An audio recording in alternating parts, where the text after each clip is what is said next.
slow, may the water be safe.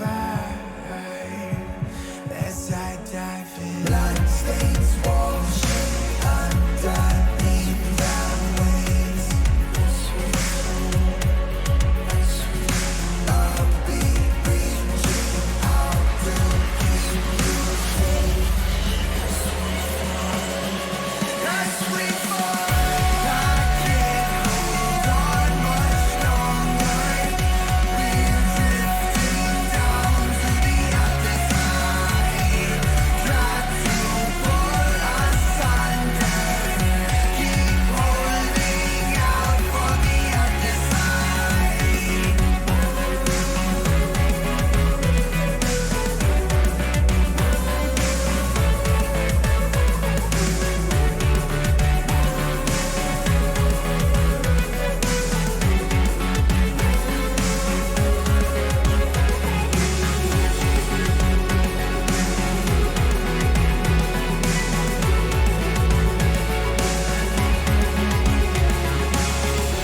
Tell me where do I go?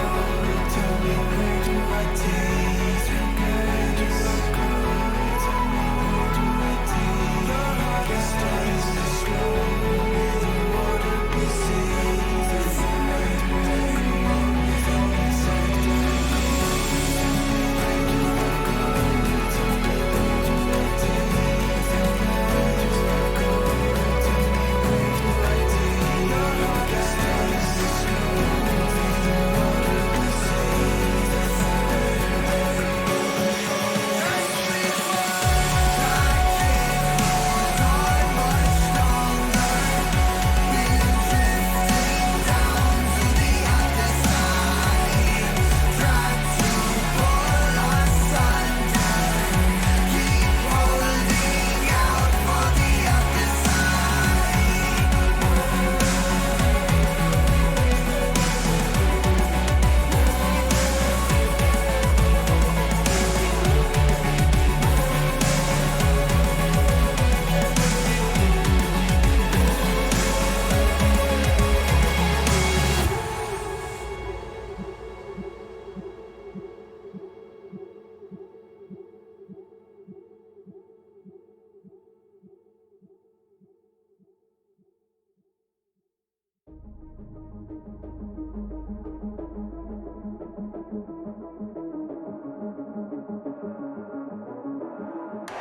Welcome to the world, no heroes and villains. Welcome to the war, we've only begun. So pick up your weapon and face it. There's blood on the ground, go and take it. You get one shot to make it out alive. So higher and higher you chase it. It's deep in your bones, go and take it. This is your moment. Now is your time, so prove yourself and rise, rise. Make them remember you. Rise, push to heaven. Rise, rise. They will remember you. Rise. Welcome to the climb up, reach for the summit. Visions brave the one false step lead the end. So higher and higher you chase it. It's deep in your blood, go and take it. This is your moment. Take to the skies, go. Prove yourself and rise, rise. Make them remember you. Rise, push to heaven. Rise, rise. They will remember you.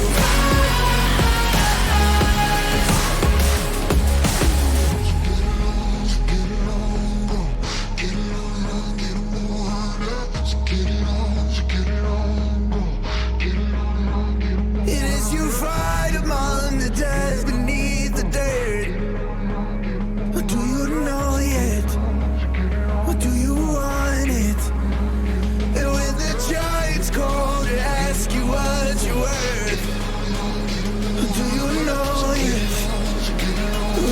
die. Prove yourself and make them remember you. Push through and rise.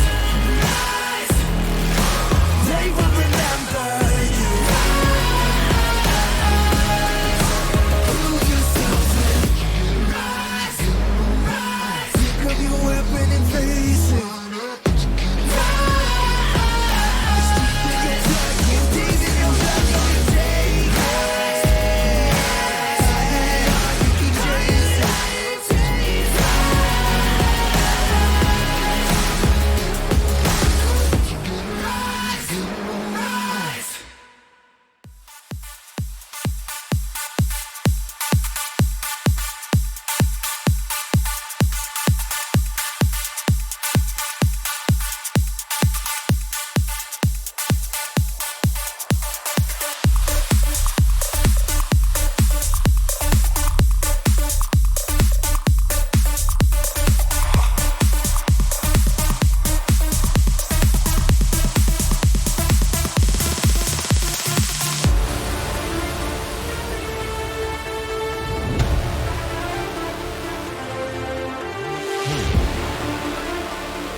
Welcome back, everybody, for another night of VCS action here on VCS English. My name is Everyday. With me, as always, is Marby and Yulway.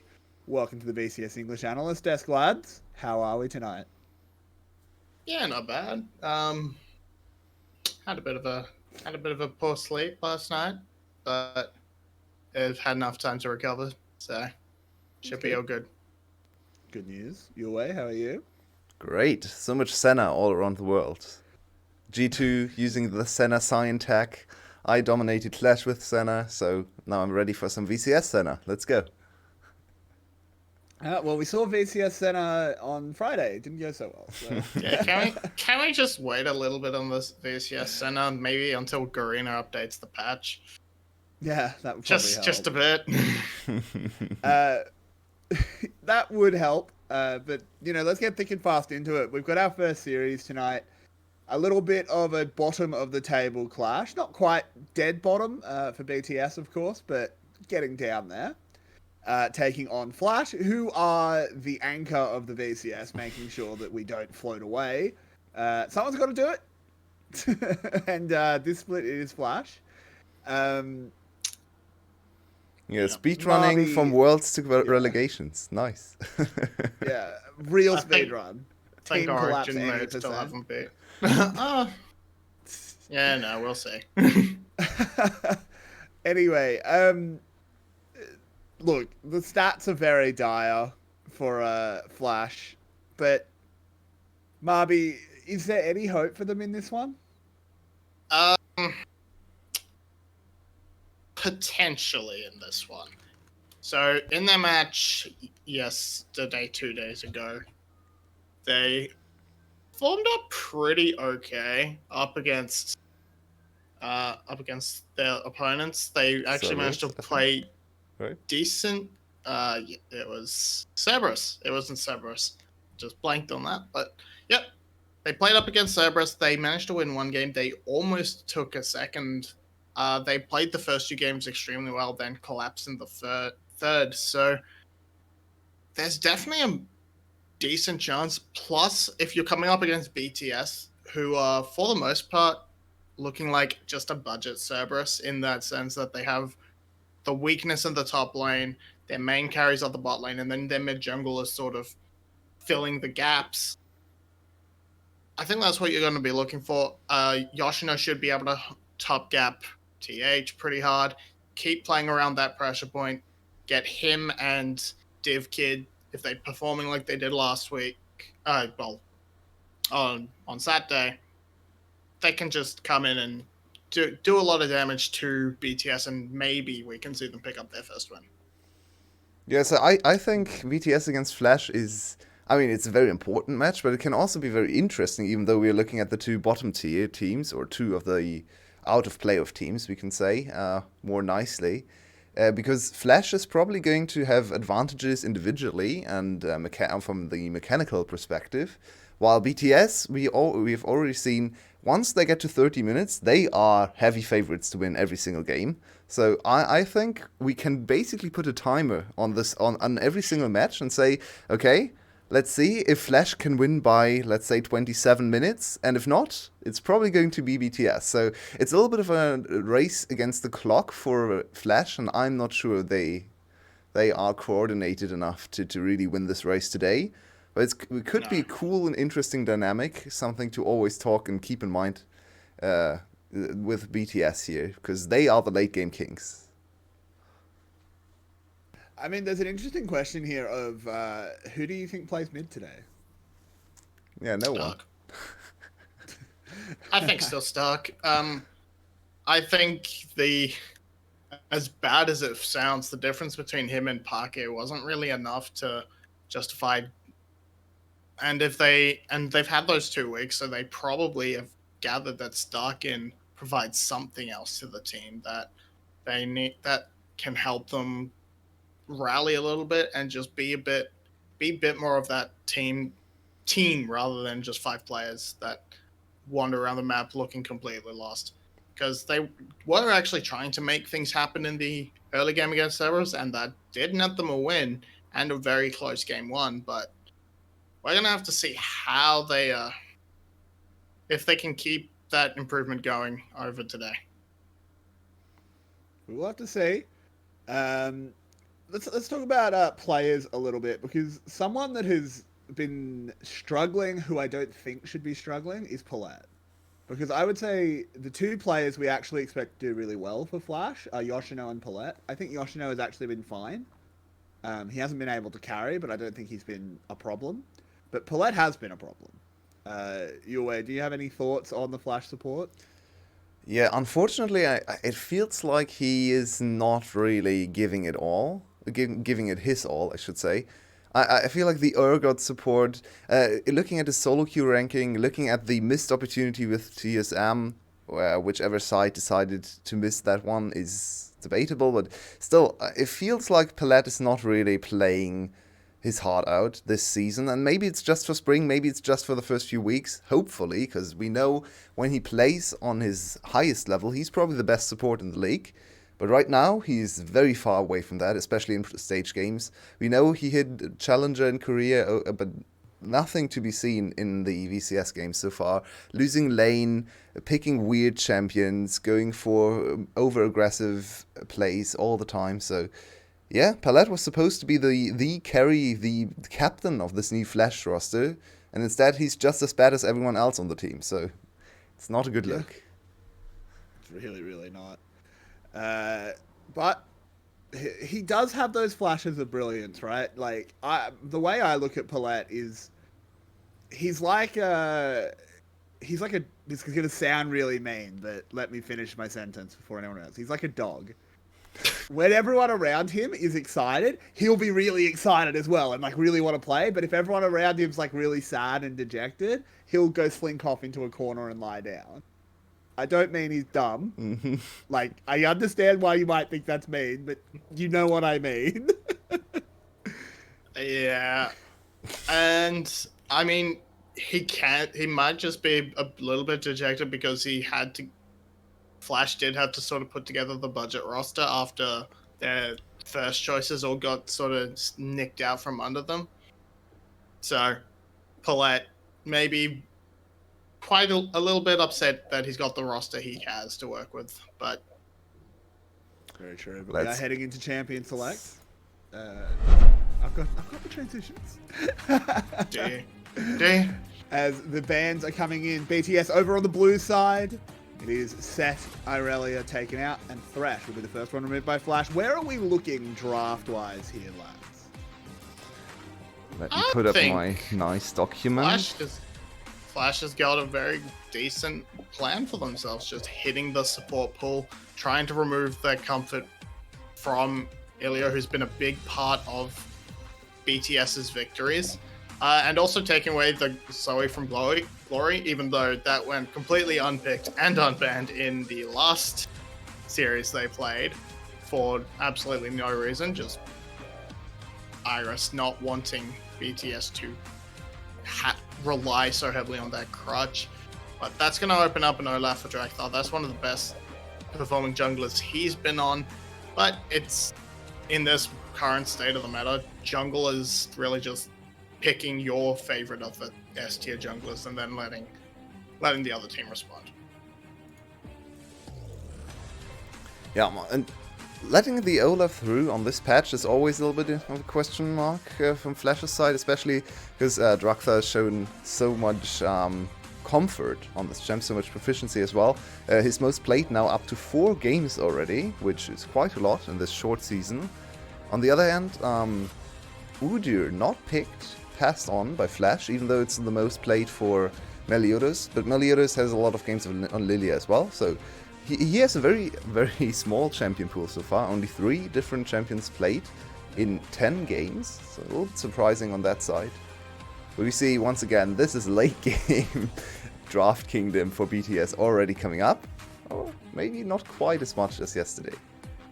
Yeah, I like that a lot more than the other mid lane picks that were hovered, because it still has that flex potential to support. Ilio has had a pretty fantastic game on that in the series against Cerberus, so that's an option. Plus, what the response is going to be that Galio that Renekton so that if it does go into the mid lane, Stark can just take that into glory and have a reasonably favorable matchup with a champion that Stark knows how to play as a top laner.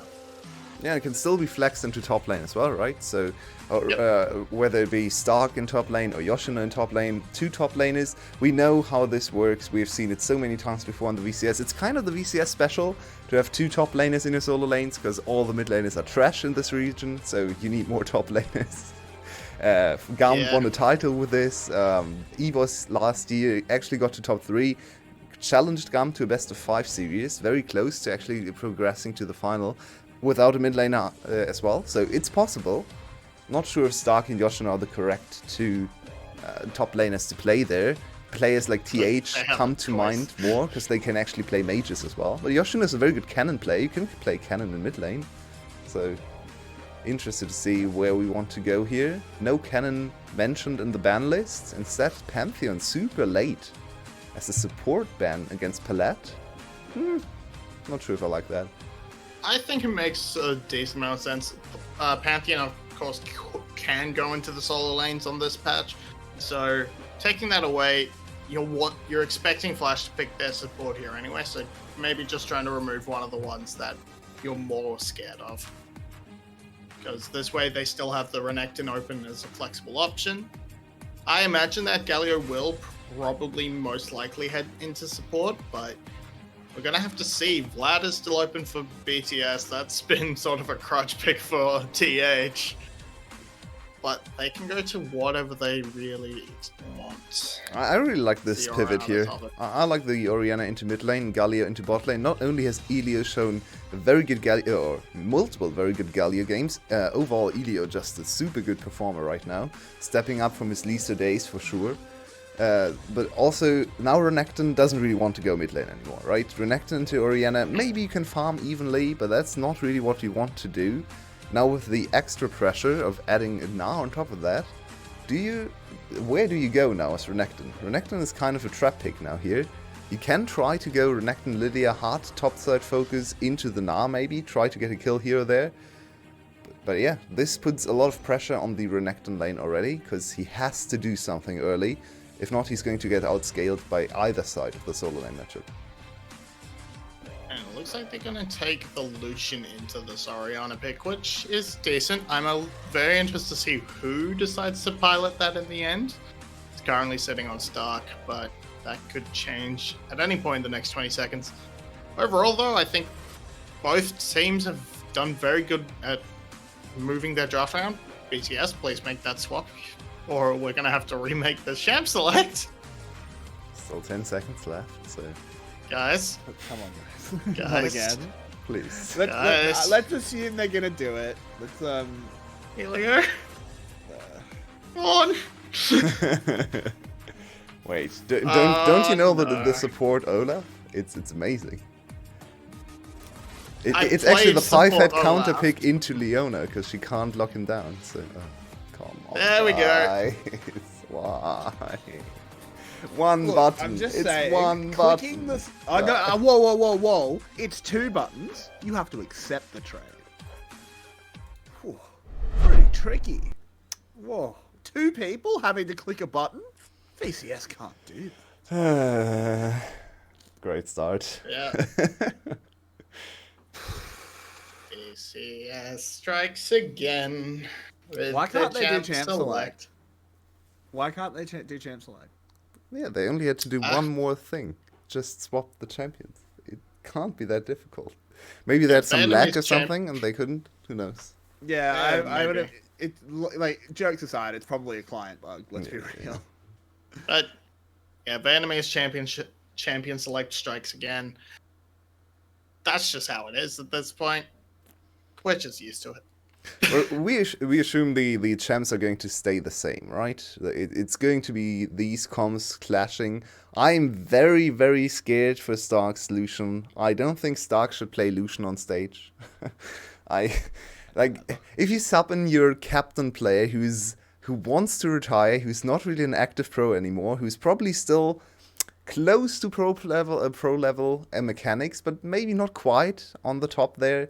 Maybe just put him on something like a Galio, put him on a Seraphine, Or let Renekton. him excel with something that's easy to play with hands but hard to play in the mind, and use his very good mind for the game instead of his not so great hands for the game. So I'm not really sure why you would put him on Lucian. Or put him back into his main position on a champion that he's played for years in the Renekton. You have two top laners, you can flex them however you want. Just send Yoshino into the mid lane for this game on the Lucian. That should be how it goes, but... Really, I think it's better to let Yeah, your I don't agree with main top laner play top lane and try to really accelerate him, and then put your mid laner, your sub mid laner on a very easy to play team focused champion. I agree for the most part, but if you're going to go for the Lucian, you go that way.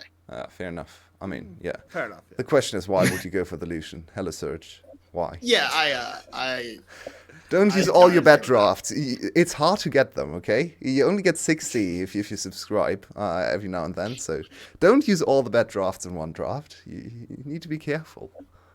No, exactly. They're for chat. Yeah, you have to use them to buy the party Parademite. Or you can subscribe.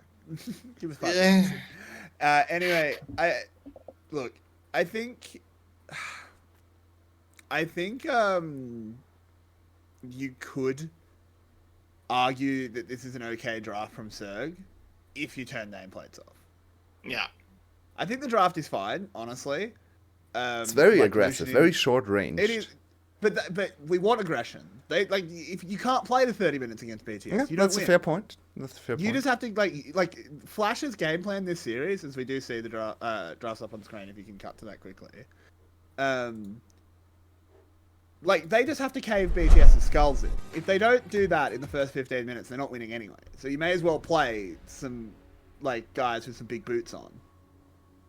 You know, that's what you have to do. I just fear for them this very aggressive composition, because it feels like BTS once again counter or draft a lot of counter punch, a lot of counter engage with Zarya or Orianna. So it's going to be difficult, especially for Palat, to do anything. Yeah, Marby, what are your last thoughts and your prediction for game number 1? It's a nice, strong early game sort of composition for Flash, but Stark Lucian being a big question, and BTS has their bread and butter. They should have this game. Fair enough. We'll talk to you again after this one, or before the next, of course. But it's just going to be me and you away, bringing you all the action on Summoner's Rift. As we do see Yoshino and Meliodas having a bit of a mosey on down to this mid lane. What do you think of the Ghost Olaf? Yeah, I think that's the correct choice. I think the only time you don't go Ghost is into J4, because he traps you. Maybe Yorick, but you can destroy Yorick's wall. You can't destroy J4's wall. Okay, so very defensive start from Meliodas. No chicken into chicken double chicken start, which we've seen a lot, especially in the LCS, I believe. Blaba, a big fan of the chickens. But before we start talking about matchups and stuff, Stark actually going into top lane, interesting little detail.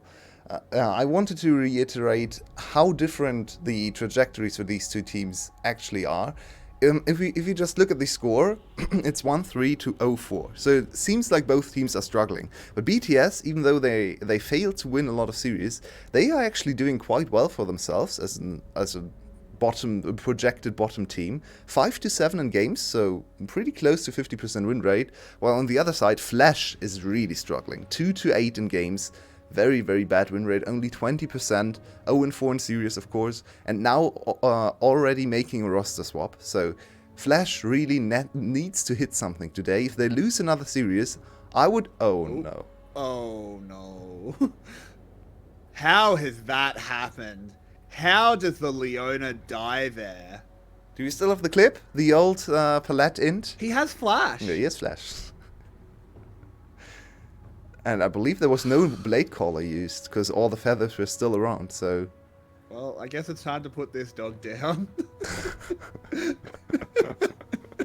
Rough.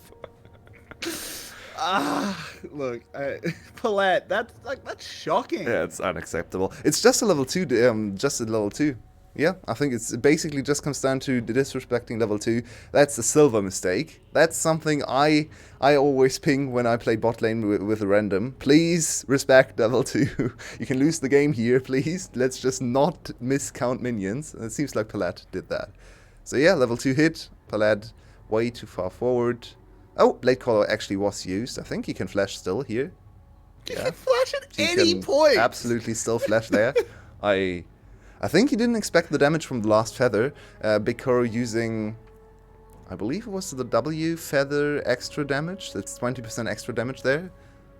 So a little bit of unexpected damage maybe, but yeah, that's inexcusable. He's supposed to be a challenger Korean solo queue player on 100 ping. You should know these interactions, Palat. Oh, in the mid lane, Glory could be in a lot of trouble. You think he is, as that Crocodile will swing forward, get a kill. Bot lane has turned into a brawl. Don't know where that came from, but it's a 1-for-1 at the moment. Drakthar trying to evacuate and will get out of there. A flurry of blood. Yeah, very nice attempt there from BTS trying to go to really double down on the bot lane action. They actually denied another wave from DivKid and killed him. So it was a dive setup by Drakthar. Of course, not level 6, so can't really evade all the CC. Nicely played from Elio. Insanely quick kill on the Kai'Sa. And then they can't get out, so Elio trades his life. But honestly, that doesn't matter too much. What is a little bit sad for BTS here. Oh, no time for that. Elio once again caught out. No flash.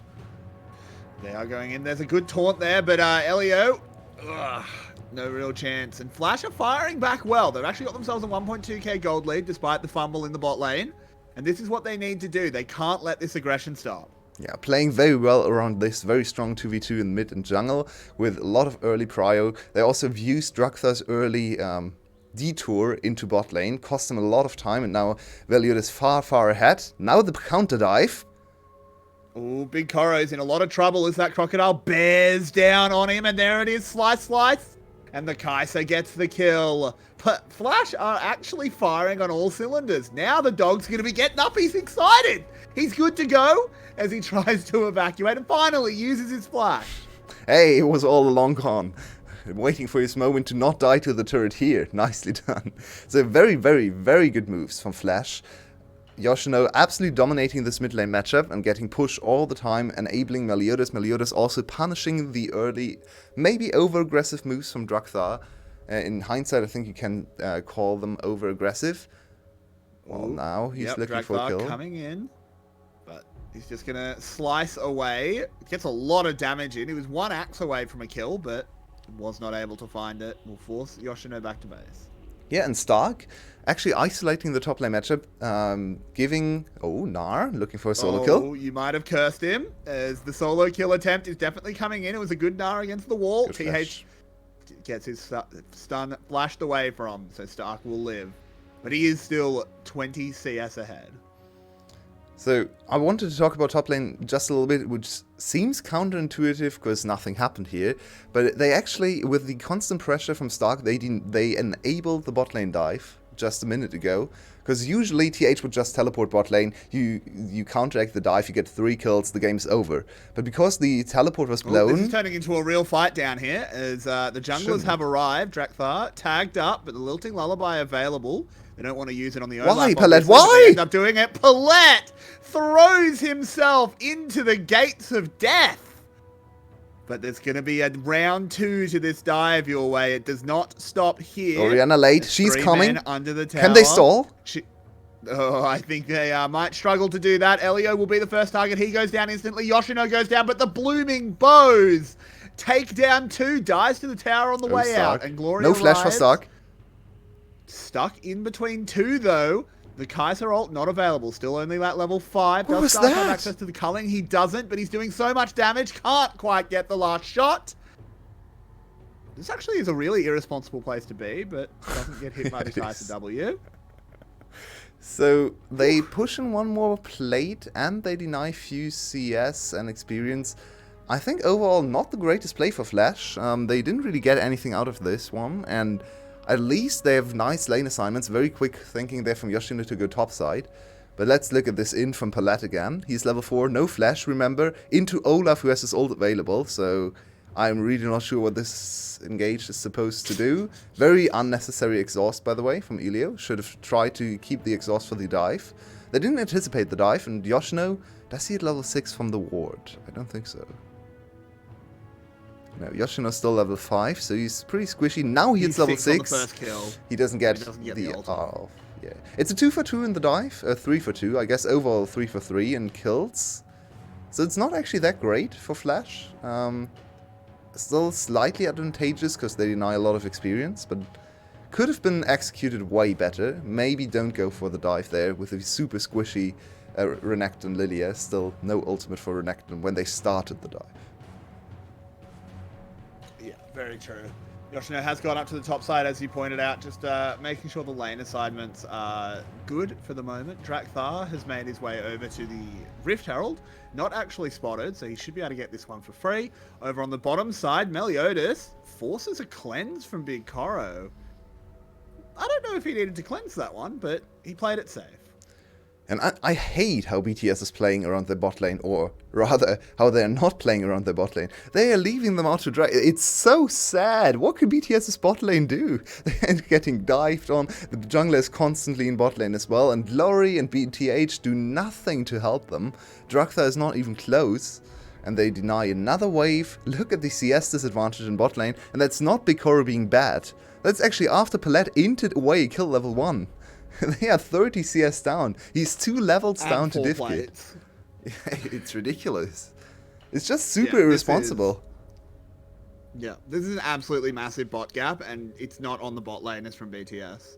Elio has been caught once or twice. That definitely could be cleaned up, but that hasn't been the make or break. It's just been the fact that Flash have actually paid attention to their bot lane, while BTS are doing the old school Garm tactic of putting a piece of tape over that part of the minimap and saying there's only 2 lanes. Oh, TH. Speaking of one of those 2 lanes, TH has been found in them, and he's gone down. Yoshino getting a kill. There's a fight in the bot lane. No, you can't be serious. Away from the Galliwalt. Palette. No. Managing to flash out, actually living, both supports, bleeding heavily, but limping away. It's actually a gigantic bot gap in the favor of BTS. It's so ridiculous. BTS's bot lane is playing so much better than Flash's bot lane, and they're still so far behind. Divkid, you need to be careful. The Feather Storm's available. Feather Storm Blade Caller. He's definitely threatening it. Yeah. He's going for it. Oh, nice. Oh, all right. Big Koro. Well played. Well played. It looked ugly at first. Yeah, a little unnecessary. Look cool. But it's a kill your way. That's what matters. BTS firing back, regaining their pride in the bot side. But we have 14 kills coming up on 11 minutes. This is a true VCS bloodbath. Stark on the bot side. Is he going to find Mr. Thar hanging in a bush? There it is. He's ripping out the culling. Cancels it early. Just, I don't know. Giving him a warning. So they're just pushing on the wave to get the first turret here. Is there anything the enemy team can do? TH has teleport. Naba looking good. This is the time to teleport bot lane. Come on, please. No. Tower goes down. Divkid is up in the top side picking up these What? waves. TH catching well. They're TPing top now. There's a stun. Can he get the Nara into the wall? He can on both of them. Divkid going very low. Glory can clean this one up. No! Oh no, it's gone wrong. It's a 1-for-1. Now TH has to get away from a very angry Crocodile. You've killed his friends and he's coming for you. But you slow him down and he kind of forgets what he was please. doing. TH, don't mess with the Crocodile. Oh no. Yoshino's ult. Look at Yoshino's ult. Almost there. 1-2 seconds. Yeah, I don't think TH is going to chase in. Good boomerang throw there, just to make sure he wins that trade out hard. Holy shit. I think I would have quit at this point as a bot laner for BTS. This is such a bullshit game from the enemy, from your solo laners. PG, your way, PG. Look at these solo laners. Why is he teleporting into top lane? Teleport bot. Come on. Oh, I'm so tilted watching this game. Oh my god. Okay, so they trade 1-for-1, which is not what they came for. It's another long cooldown blow, and Glory is still having a very bad weekend, which is unfortunate because BTS has very important matches. They were able to eke out the victory against the SGB. This first early game against Flash, not looking too great, but in the end, BTS, we know them as the late game team, so falling behind 3k gold is, well, I wouldn't say okay, because they could have played it way better, but it is redeemable, let's call it. Yeah, considering the strength we think BTS will have over Flash in the late game, this is okay. It's not good, but it's okay. They can still win this game. Oh, can you get the... Oh, here we go. The Featherstorm being used. Galio ult coming on top. Can they lock him down for long enough? Big Koro trying to run away from Yoshino. He can't do it though. Swinging. There's a culling ripping on in. They do use the Gale Force to kill the Olaf. TH has to just run. Well, BTS really does not want to win this game, I feel like. Their decision making in this game is just really, really, really bad. The fights they take, the way they play engages, and the way they assign lanes is just not great. Palette trying to go for the dive again. No mana. Yep, no mana whatsoever, but TH is extremely low. We'll just go down to the dot from Meliodas. Please get me out. Like, this is quite the game. This is quite the game, Mr. Way, as Glory and DivKid both play very close to the edge. Oh, every day. Yesterday, when I watched LEC, I think Dracos said something like in the Fnatic Mad game, or maybe it was Quickshot, that they wanted to go for the kill record of 2021. I was like, no way LEC is ever going to hold that one over us. You fool. Good luck, you fools. That is the VCS. Okay, let's have a look at how this play started out. I think it actually is quite a good start. I think Picoro mechanically misplayed here. He shouldn't Featherstorm this early, because the enemy, you could see Yoshino was super hesitant to dive into Elias' ult. Instead, he should have waited and tried to position closer to the turret so he could Featherstorm towards his turret and then maybe get under there and get secure the counter kill. So I feel like this was the first big misplay from Picoro in this game. Playing a little bit too aggressively there, or a little bit too hasty, I guess, on his cooldowns. Yeah. So let's kind of review where the CS and that is at, because the two solo lanes kind of balance each other out at the moment. It's a 40 CS lead either way. The bot lane is about 20 CS in the favor of Flash, but there's 4 kills on Big Koro. Yeah. But it's still the 5k gold lead for Flash. Yeah, all the rest of the kills. The 40 CS lead really does not do anything in the mid lane, because there is a 4-1-5 scoreline for the Crocodile. So even though he's actually behind in experience, that's due to the 40 CS, of course, he is still so much stronger than this Orianna. And Orianna is going to take a long time till she gets to the same power level, especially after the early performance shown by Glory. So he probably needs a little bit longer than someone like a rookie Orianna or similar things. TH is still so squishy. I'm so scared for him every time Yoshino dives on top of him. He seems to be fine. Yeah, he does have the steel caps. The whip is not doing a huge amount for him, though, of course, up against the completed Gore Drinker from Yoshino. Yeah, and look at Meliodas. I actually want to take a minute to talk about Meliodas, because it's very hard to judge him this split so far, right? His KDAs actually looks very, very good, as this is not going to amount to much for Stark. This could be the turret, but they don't have a wave. Yeah, I feel like that Herald must have just been... It couldn't have been it's a second Herald. It's fine. It's fine. Just use it to poke. If you can crack open the mid lane turret, which is pretty hard into this very strong defensive team with a lot of wave clear tools that are hard to dive into Xayah, into Orianna, if you can actually crack this turret, then you have so much control with your super strong, super fast solo laners plus jungle. So I like this play. I don't think there was anything else to do for them anyway. I don't like this dive. Diving them is always dangerous. I feel like this was just a death bush.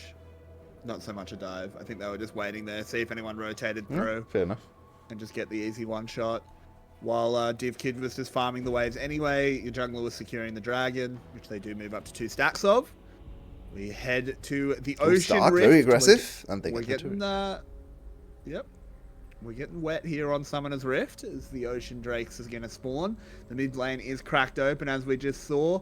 3 structures taken for Flash, none for BTS. And honestly, I don't really see a way BTS wins this game from this position. It's a very precarious spot, because they are behind in Dragons. Dragon timer will be nice for the Ocean Soul at like 28 minutes, which should give Flash enough time to also look for a nice engage for Baron or something. So Ocean Soul, Baron into a 30-minute victory is on the horizon here. And they would have to end away a lot of their advantages for BTS to come back into the game. 2 items will be completed soon for Big Koro, but still, look at this Orianna. Nothing in her inventory. Sparks joy. Like, this is just a very sad Orianna. She needs so much more to do anything, especially against this strong front line on the other side. So I guess Big Koro is the only hope here. Maybe TH with a strong teamfight performance, but I don't really see it. They can't decide the fight timings. They have a very defensive counter-punch focused composition, so as long as Flash takes the correct fights, I don't think Flash can really lose this game here.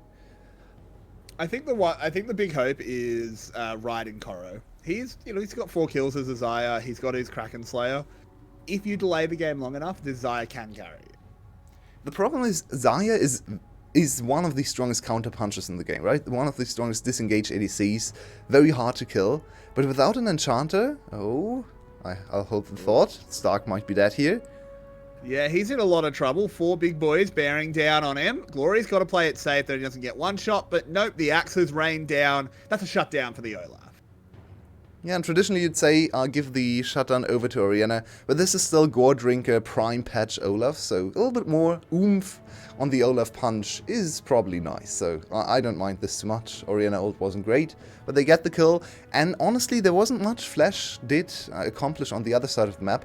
It's this weird phase of the game where there's nothing on the other side, so probably the last possible minute to attack a bot lane with 4 members, because if they do it the next minute, Baron is gone.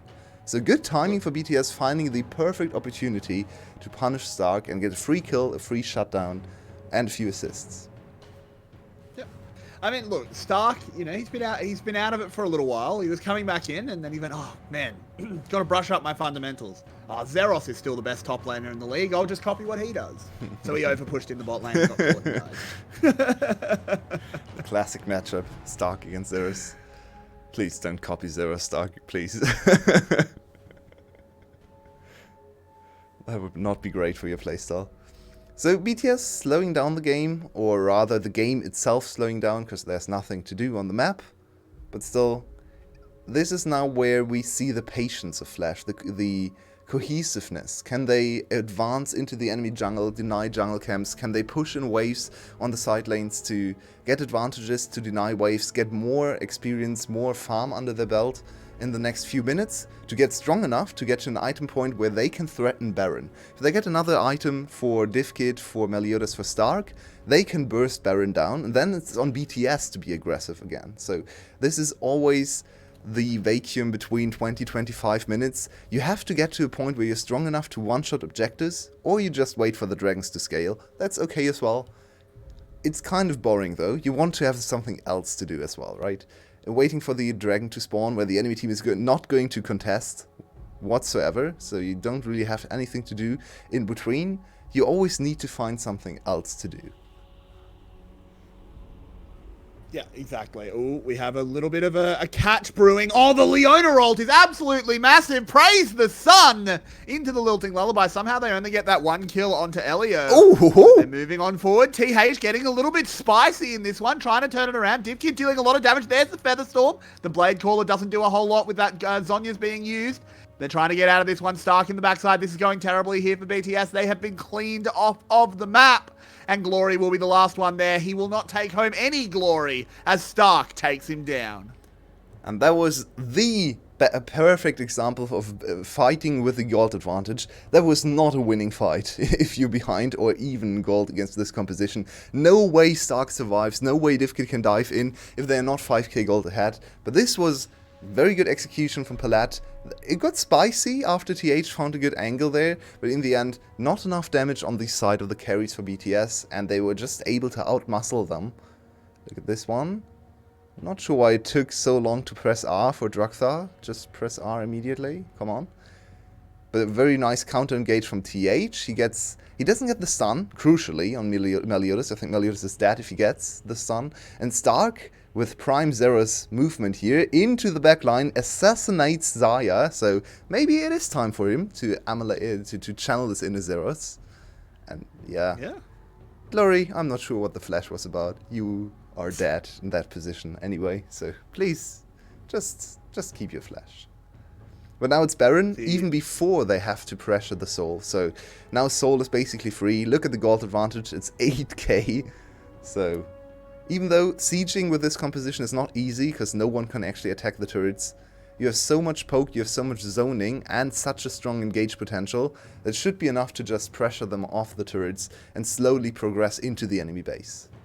And this is Flash looking so much better this game. It was an incredibly messy early game, but I think they've kind of thrived in the muck, come out stronger for it, built their immune systems, rolling around in the dirt. And they're looking fantastic here. They're going toe-to-toe with BTS. In fact, they're not even going toe-to-toe. They're stomping on. I don't think there's much BTS can do in this game. Now we just have to see if Flash can do it again this series. It's a very disappointing showing from BTS, but also a very promising one from Flash. They actually show signs of life with only 2 games won so far.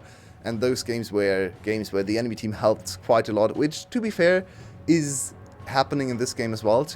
So maybe we still need to see them actually stomping a game from themselves or from their own initiative, but it's good to see them at least be able to punish bad decisions made by the enemy team and actually be able to outlane their opponents, especially looking at Stark in the early game and Yoshino against Lori, absolutely dominating this mid lane matchup. Even though he's 50 CS behind, this is the best 50 CS deficit I've ever seen.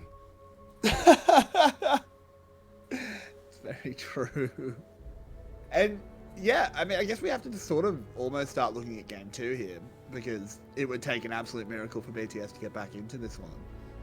I don't necessarily think the composition was an issue for BTS. I think that was fine. I think Glory, like, they need to pour some cold water on him or something, because he's been shocking this weekend. Yeah. He needs to wake up. He really needs to find his footing again. He is having very rough games, once again looking very bad on this Orianna. Mechanically, just positioning-wise, his farming is fine, his team fighting mostly okay, but especially his early game has been super rough this week. Oh, they want to pick Stark again. He has no flash. Yeah, but he is very scary, and his team's not too far away. Big Koro just has to instantly ult away and flash over that wall. Elio getting chunked down, but won't die. On the other side, though, Yoshino's on a one-man mission to kill that Xayah. He gets out as well. The Special Ops Renekton doing its job. I'm talking about as well as BTS is playing. As the inhib will fall. Flash, they get what they come for, and they get on out. Now we really have to question BTS's not only decision-making, but also, like, spotting and marking of targets in team fights. Like, how were they not able to predict the Renekton going on top of their one main carry there? I think that's a big mistake from both sides, both Big Koro and also the rest of the team, not able to play towards their ADC, not being able to provide safety and protection, but also Big Koro ulting way too early. They're trying to go on top of Stark and then using his ult aggressively again, and then exposing himself, making himself susceptible to the flank from Yoshino. So all the parties, all the sides for BTS fumbling and playing very badly in this first game. We said 28 minutes, or I claimed 28 minutes where the timer, where BTS would be the better team, the team that would win the game. I don't think it's true in this game. 28 minutes on the horizon right now, but Flash just unbelievably far ahead.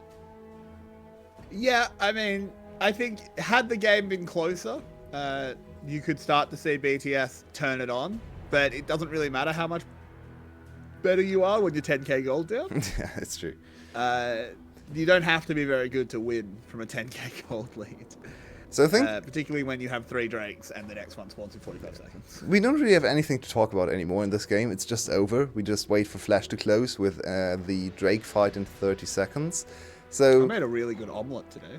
If that's what we want to talk about. I just want to Assume say, that's not where you were going. Lilia, if you think this is a good Lilia game and you would just want to copy Meliodas' build, please don't. This build is horrible. Please don't go for void stuff on Lilia. Please don't. Yeah, maybe not. Especially into this enemy team. There is not a single MR item on the whole team. So, please don't. It's really bad. It's really bad. It's not great. It's not great. We haven't had a game so far this split that's like been really slow like this. Been a lot of action packed. Well, it's not. This game hasn't been slow, but you know what I mean. Where there hasn't been much to talk about because it's kind of just donezo. Yeah, I mean, the one team just gave up Ocean Soul for free. Oh, Yoshino going on in. There's a good blade caller there dealing a lot of damage, but it just doesn't matter. Flash is a little bit too tanky. Yoshino will fall, but Stark coming in on the flank. There's a couple sleeps going out. That was a really good Lilia ult. Double kill. Stark gets the third, and Glory will fall as well. It's a triple kill for the Lilia. She might turn it into a quadra as well. The Lilia fan club goes absolutely hog wild in the stands. Look at her. As TH comes out of the Zhonya's. There it is. There is the quadra. Lilia truly bringing delight to furries everywhere. As Flash will move on to the Nexus, take down the towers, and they will move up to a 1-0 lead. Yeah, in the end, it's just very good team fighting, very decisive engages from Palat, who recovers from a super rough start, dying level 1 with Flash available. But he actually makes his presence known on this very strong late game team fighting. How's the champion called again? Leona, right? Sorry. So in the end, good performance from all sides from Flash. I think the bot lane still needs to work on their laning, but it's good to see them be proactive, pick an aggressive comp and end the game before 30 minutes. They played like they were supposed to play, and Stark, Yoshino, especially Meliodas, looking very clean in this first game. That they were. We will be back in not too long. Don't go anywhere for game 2 of BTS taking on Flash. Of course, the BTS English Analyst Desk will be back before then. But we'll see you in just a few minutes.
Welcome back, everybody. Flash take game 1, only their 3rd win of the split, but has Stark Industries swept in to pick up the ailing Flash and take them over the line.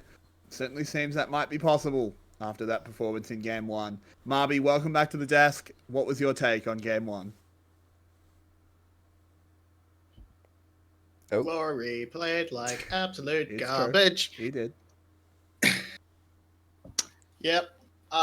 Glory traditionally has not been the best when he doesn't have the ability to create pressure in the lane, and Orianna is one of those champions that you have to be extremely good at the pick to do that in the first place. And then you're up against a Renekton who will just generate that pressure against you so much quicker, so much easier. And we saw that with Yoshino getting out of that lane and consistently making his way down to the bot lane well before Orianna can have a chance to respond. That lets them bully up the bot lane of Big Car and Elio, who should be the main carry point. Top was a complete non-factor. No one really did anything up there. That was kind of a farm fest for the most part. But even then, it was just consistent bot lane attention from Flash and no response out the side of BTS, and that is a huge part of their win condition. So you have to pay attention down there. I certainly do. Your way. Go ahead. I'll bring up the predictions for the series, as we're now 1 game in, and we didn't show them before the game, so we'll see that we all did not believe in the Flash. I don't know what to call it. The Flash, the Stark story. Resurgence. Revenge. Who knows? We all predicted BTS. I wanted on the record, I predicted 2-0 before they put Stark in yesterday. Okay. I did not change my predictions after Parquet was subbed out. I probably would have. But I didn't, so I'll ride the 2-0. I didn't do it, and I'll ride it, but I just want that on the record. And it's still possible, right? BTS has actually been one of the most mentally resilient teams, able to come back, able to perform basically from game to game with no difference. So let's hope for a little bit of a difference in performance in the next game, because if not, they're going to get stomped. But I feel like this team is one of the better ones to deal with an early defeat, and they just came back from an 0-1 start yesterday, so let's see if they can do it again. Let's get into the champion select. It is Flash over on the blue side this time. Zoe and Thresh are gone. Set has been taken away as well. Where do we want to go in this draft, Marby? I imagine it'll be much the same sort of... Oh, yeah, okay, that makes a bit more sense. You're on the red side, you don't want to give up first pick Rel. I would like to see maybe a bit of a target towards taking away that Renekton, remove that flex potential Flash had before. I want to see BTS focus on getting a strong mid-jungle 2v2 matchup. Your bot lane shouldn't matter that much. The bot lane last game was pretty even in terms of matchup, and BTS still just wrecked. Still just sort of was slapping around Flash until the entire rest of their team came down to Bale, DivKid, and Palette. So if your BTS focus on getting a strong mid-jungle 2v2 that can create pressure and help snowball your bot lane further ahead. Yeah, and actually, please just go to the bot lane for once. Maybe that too. Preserve your TP in top lane and don't TP back to the lane. Miss one wave, who cares? Please just play around bot lane. Bot lane outperforms Flash's bot lane. I am pretty hard, especially in the laning phase. But yeah, Lilia Udyr trade, interesting. I would have expected this trade to be the other way around, honestly. And Olaf was still available, so Druktha preferring the Udyr to the Olaf, even on 11.2. Maybe once again, seeing that the life patch had a big Olaf nerf, maybe he hasn't played as much Olaf. And is more comfortable with the Bearman turtle thingy. Bearman turtle cat. But... And there is going to be a Tristana locked in. That's an interesting one. Very early in the draft to go that way. That's just a hover. I'm not going to believe that until it's locked in. Where do we think this Tristana is going to go? Top lane. Top with lane? that lock in, I would be slightly more leaning towards it being a bot lane pick, but because it gives you an AD carry that can just knock away the Udyr. That's what I think it is. Mostly just an answer to the Udyr, no matter where it ends up. That's true. That's a bit better for BTS. That gives them a bit more of that early laning pressure. Plus, they still have, but it still scales extremely well into the late game, which is, of course, BTS's bread and butter. Yeah, Azir is the number one, as he so often has been in in the history of League. So I'm not the biggest fan of Azir Udyr, I have to say. I think it has a lot of kill pressure at level 6, but early on, not the strongest skirmishing champion in Azir. So yeah, also both mostly AP damage. So yeah, I'm not the biggest fan. I want to see a really strong top lane, AD top laner now for BTS. Something like the Lucian, something like maybe a Jace. I don't think TH plays Jace much, but yeah. I want to see a little bit of assistance for Drakthar's Udyr here. Because so far there's a lot of AP damage, which makes it easy to itemize, especially for someone like the Stark on the Renekton, or wherever the Renekton ends up. So. But it seems to be BTS banning out those AD top lane options with the Irelia. Gnar also taken off the table, so they may have to dig quite deep if they're looking for that as they continue to ban out AD top laners that they could be picking. Yeah, I think the Irelia ban was to enable Gnar, and then a very good read from Flash with the Gnar counter ban. Because especially, I think Gnar was the one very strong lane last game. Not so much in terms of laning phase, but later on in the game he had some nice plays. So denying the Gnar the Wukong. So forcing BTS to maybe show their hands here. They played the Azir Vladimir combination twice yesterday. Not sure if they want to do it again. That would be a lot of AP damage. It would be, especially. Kai'Sa is mostly AD these days, doesn't really spec at all into AP. More but AP. the Gragas is going to be the lock-in. That can still be flexed into the support position. I think that's what they were going for. I would have just liked to see a Leona or something locked in for Elio and just make sure that counter pick is guaranteed in the top lane. You're going to get a counter pick in the top lane anyway. It doesn't matter. I don't think this. Pick Mundo. Pick Mundo. They have 4 AP. Come on, Mundo. We got a Mundo. Oh, we don't have a Mundo yet. I'm not going to get anyone excited who's just paying attention to the. Wait a second. Audio cast? Viego is not available. I'm going to go ahead and guess. Wait, I'm confused. Was Viego even out in 11.2? Don't know. Yeah, I think he was. I think he came out with 11.2. He has to have. Like, they have it. So we have no mid laner, but an Echo. That's interesting. Yeah. And start going on to Echo. Echo's been played in the top lane enough times and Stark knows how to play it. Yeah, I don't mind this Echo.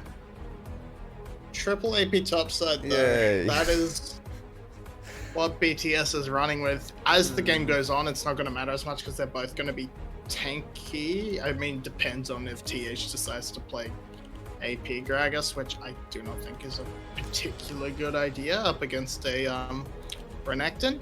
But so how desperate was BTS and how desperate was Iris here? He saw the 0-1, he knows he has to win this series and was like, I'm in the VCS, so I could draft a good team, but then I would lose, right? Because I'm in the VCS. So how can we make this draft as bad as possible? What would be the most horrendous draft I can come up with? 4 AP plus an ADC that actually deals AP damage as well. Let's go. It's a free win. It's draft if BTS has won this game already. Because remember, in the VCS, bad drafting is better drafting. It seems that way. However, I think this time, in more realistic analysis, BTS actually, for the most part, has better stalling out tools. They can generate a lot more early game pressure than they could last game, especially in that center point of the map. So they should be able to hold on to the point where the top jungle damage profile doesn't actually mean anything. and then you just have 2 hyper carries with a big front line in front of it. Yeah, I feel like have Udyr run into bot lane again and again and again and again, and then see if Bikoro can carry you. Yep. And Marby, we need your final word. And will we be having another 3-game day? Well, 3-game series. I think we quite probably will. I think Glory has the tools to not be an absolute dead weight this game, so I'm going to be a little bit more optimistic. All right. You got to back your boy Glory. We know you're a big BTS stan. I've seen you on Twitter. But it's just going to be me and your way now. Heading on to Summoner's Rift. So, see, the question I have for you, your way, before you start, is yes, they pick triple AP topside, but that's only bad if Flash itemizes correctly. So is it really bad? yeah, it is. Stark just rushes MR boots and the game's over. But is he going to do that? I mean, if not, please report him. It's like, seriously, this is the best Merc Treads game I've ever seen, especially for Stark. And speaking of Stark, look at his rune choice. What dark tech has he found? That's a Halo Blades Echo. All right. Fair enough. And look at him. Insta all in on Glory. Glory already losing 1 stack of his corrupting potion. So this is going to be a very aggressive trading Echo, trying to use the windows he gets by pushing out the wave to jump on top of Azir. It's an interesting matchup where Echo is kind of known as a side lane counterpick into Azir, but he actually needs to get a little bit of a lead in items, because if he's even, or especially in experience, I'd say, because if he's even in items and experience, Azir can straight up win the 1v1 on the side lane. I've seen that before. Echo, it's not a free win, so it's not quite Kassadin against Azir levels of matchup, so he needs to do something here, and already burning through all the potions on both sides. Seems like he has lost the early level 2 trade. Look at his HP bar. A little bit of a bad spot there. Yeah, he does have the corrupting, still 1 stack of the corrupting pot, but hasn't gone super well. I kind of like the Halo Blades, and this is where I'm going to expose how Australian I am, because I don't know what normal people call this. You know, his weapon, not so much on this skin, but on his base skin, it reminds me of like pool woggles, but I don't know what normal people call them. I have absolutely no idea what that is supposed to be, so... You know when you're a little kid, you have those things in the pool that are like big, long, like, sticks, like they're bendy sticks? Pool noodles. Oh, okay, yeah. Oh, yeah. Noodles. Is that what normal people so. call them? Okay. My family always called them woggles. Woggles. I like the sound of the word. Woggle. And Echo's stick thing makes me think of them. And me and my brothers used to absolutely destroy each other with them. So I think you can make a lot of money with a pool party Echo skin. Where you just holds pool woggle. Sounds amazing to me. I think there's already a Fiora skin with that, right? Yeah, there is. Yeah, She's got one where her sword is that. Unlucky. Yeah, it's a good skin. So, what do we have in early jungle matchup? We once again see a red smite Lilia. For some reason, it has established itself as the go-to option in Vietnam. Please give me a Vietnamese jungler, and that explains to me why. I don't see any reason to go red smite on Lilia. Putting the fear of God into Drakthar. Meliodas was trying to do a bit of cheese, but was spotted on the ward. Didn't actually manage to steal the Raptor camp away. Just stole a couple baby chickens. Hello? Oh, dear God. That's so sad. Kill? That is incredibly sad. Yoshino gets away by the skin on his teeth. He does not deserve to live there. His minions pulling an extra shift for Yoshino. Holy moly. They protected him from everything. Oh, TH no mana, and there's a teleport coming in. He is in a lot of trouble, but the Drakthar is here, running in. The bear slap is primed. Bang, slaps him on the arse and makes sure his team gets on out of there. So, luckily enough for TH, he actually had another way to get mana. I don't actually know where his mana came from. And now Drakthar and Meliodas on the hunt. It's Red Smite Lilia, but not ready yet, and he's dead. Yeah, no, that's a bad decision from the Lilia. So, as we can see, once Udyr catches up to Lilia, it's not a great time for her, so I don't really know why you would ever not go for the speed smite. But to be fair, it didn't really matter there, because none of the junglers actually had their transformed smite ready. Still a very bad decision from Meliodas to just chase into the enemy jungle, into an Udyr, now with a level advantage as well. So, not the greatest start for the Flash jungler, who has looked pretty much on and off from game to game. It's very hard to judge him, honestly. I think Meliodas is still one of the biggest mysteries as to, is he actually a good jungler? Is he just struggling because his team is struggling? Is he one of the causes of the struggle? I don't know. Let's see in this game. Yeah, and we do have that Gragas picking up a tier, but we'll come back to it in the mid lane as the Shurima shuffle has already happened. Does not force an ult trade. Yeah, Glory used his flash as well, tried to really make a play here. And Stark super happy to just have blown flash and Shurima shuffle. And the bot lane, Drakthar is here again. Yep, Drakthar running on in very, very fast there, getting the stun onto Palette. Can he get away? Looks like with the flash, he'll be able to get away forward now. Won't be able to get stunned up quite yet.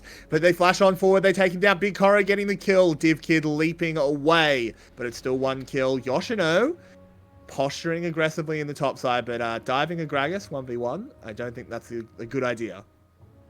Yoshino, hello?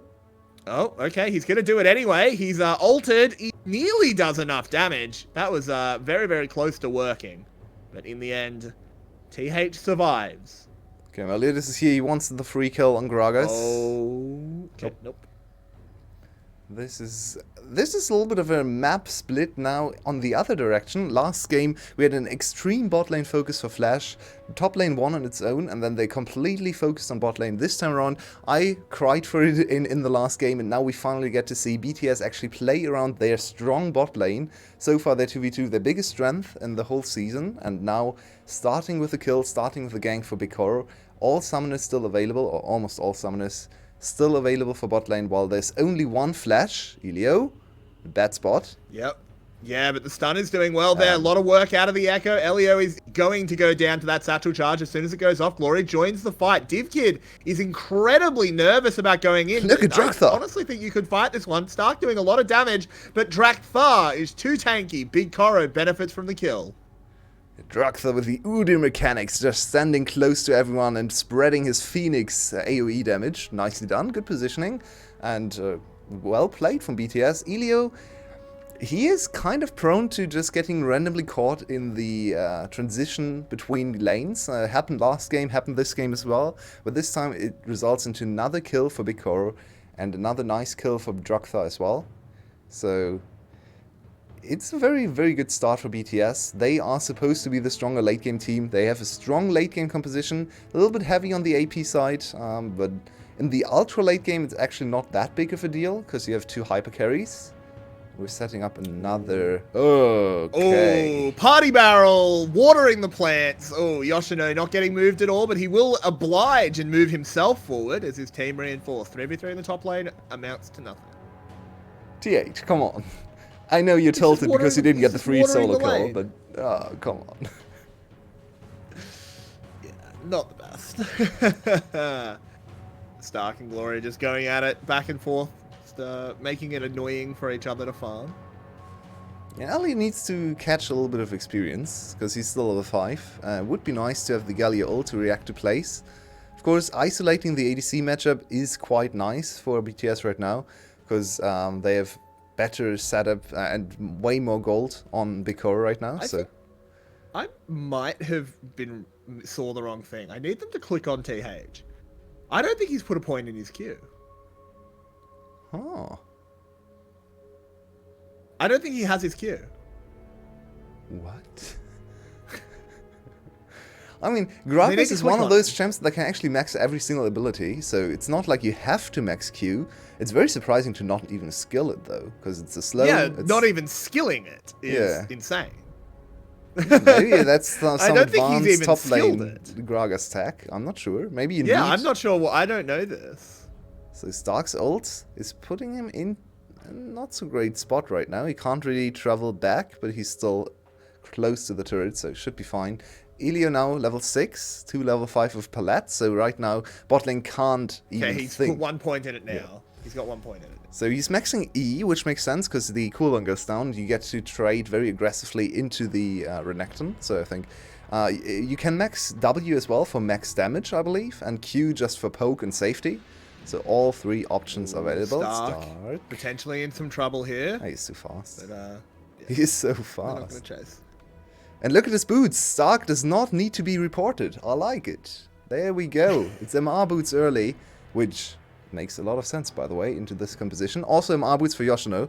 So they got insane value out of their boot choices and are probably ahead by at least 1k in effective stats on the top side just because of the boot choices, because they deny so much CC. They get them a little bit of MR, which is nice, but not what you really buy the boots for, but still very helpful to cut some of the damage. So Verdant Barrier, I believe, still nerfed on this patch, so not the first option. Yeah, Verdant isn't great on 11.2. I think if you play this composition on 11.3 or 4, everyone is just rushing Verdant Barrier. Verdant Barrier Renekton, let's go. Why not? The chem tank has been completed on Udyr, the cheap mythic coming in, making sure he can run very, very quick. Has been doing a good job with his farming. Of course, so has Meliodas, very equal at the moment.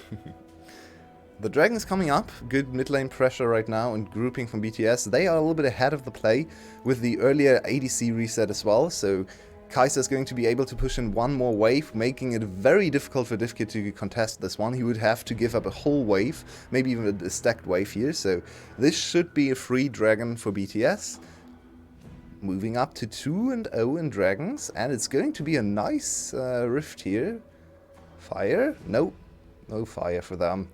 Sadly, it's just the shield, which is nice for Udyr, especially. It's really bad for them if they give up a few dragons, because now the itemization matters quite a lot more. So it's actually quite bad rift for BTS in this game. If they ever lose like 2-3 dragons, that's 18% more MR on the other side. So they really need to make sure to secure all the next dragons as well, to not let Flash counter-scale their composition for free. It's very true. I'll have to keep it, something to definitely keep an eye on is TH and Yoshino. These trades don't mean a huge amount. Neither of them really in any danger, but Yoshino has got a 30 CS lead, doing well on that. It's closer to 20, I suppose. But still, doing very, very well over the Gragas.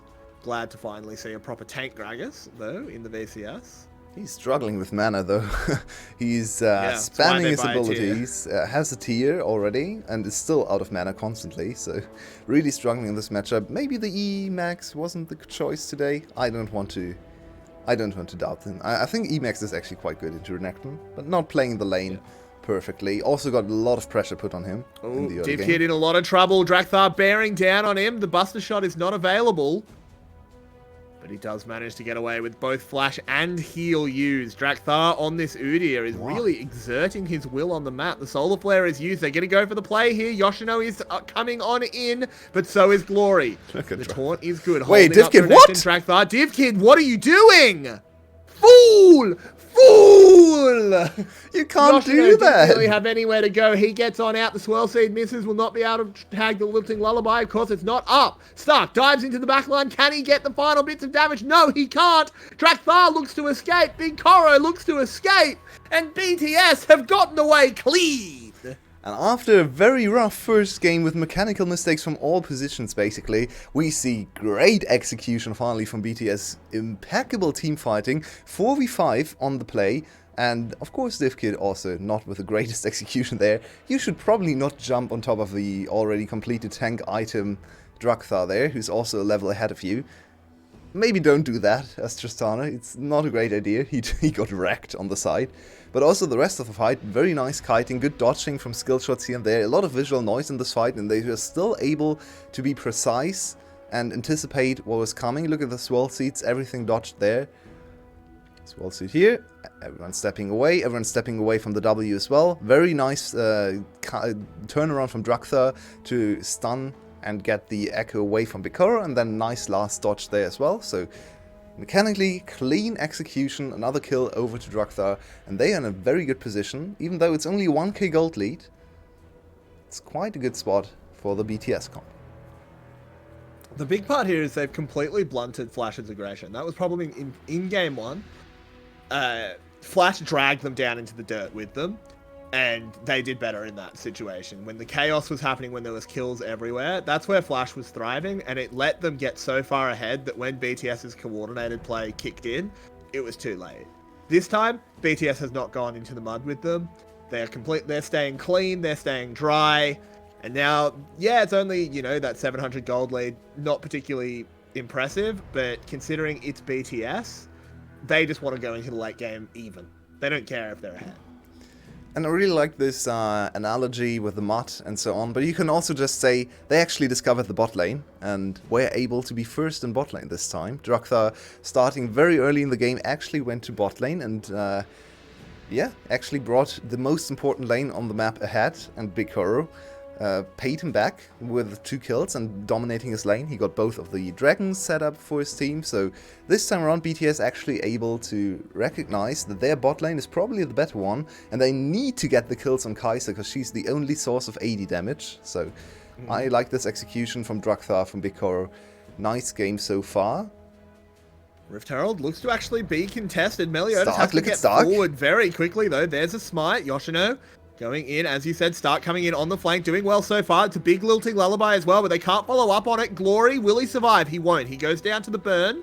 So far, it's just 1 kill, but Paulette with a good tag. Can they actually follow up on it? Yoshino doing a lot of damage, but the huge taunt out of Elio, locking them down. Drakthar charging on forward. Can he break Fancy's knees? He can. Gets a lot of healing to survive the satchel charge as well. The shutdown onto BigKuro on the other side. Stark is carrying the back half of this fight. And BTS have lost 3.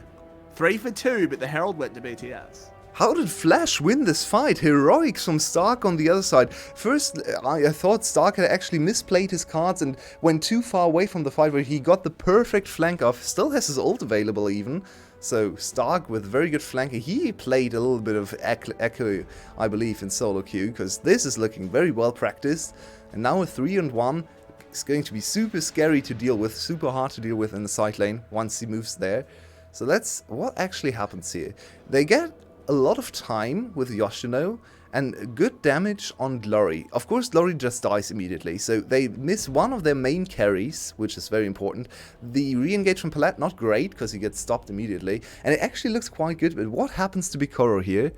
Dived on by both solo laners, and the protection from TH and Elio not quite in time to, especially Elio missing his Justice Punch on one of the two there, so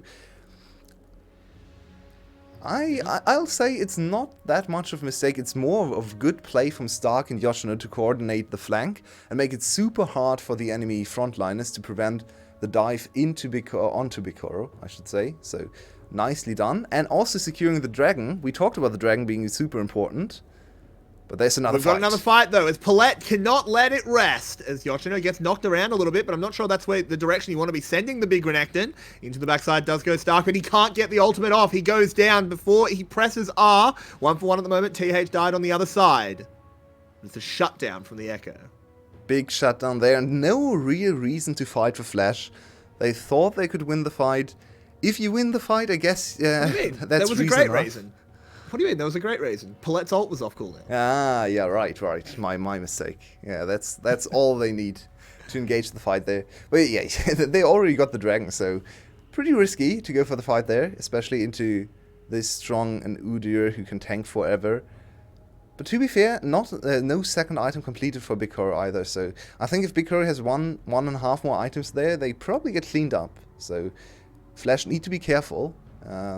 They can't really go for these aggressive engages for much more, for many more minutes, because I think it gets risky. It gets riskier and riskier. For sure. It's so hard. It's so easy to see Leona engage as well.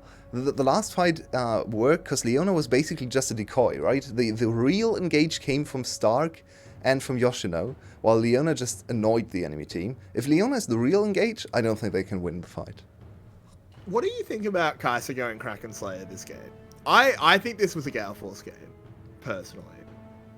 Because I think all you need to do is if you can blunt the jump in from the Echo and the Renekton just by dashing away, I think you've already won the fight.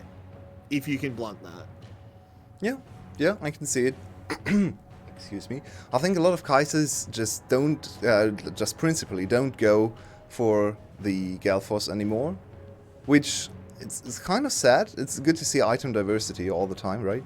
So yeah, I agree with you. I think Gale Force would be nice here. Of course, Kraken Slayer just gives better stats, so maybe that's where he wants to go. Drakthar being very aggressive there, zoning Div Kid out. He can't join the fight. TH with a interesting barrel.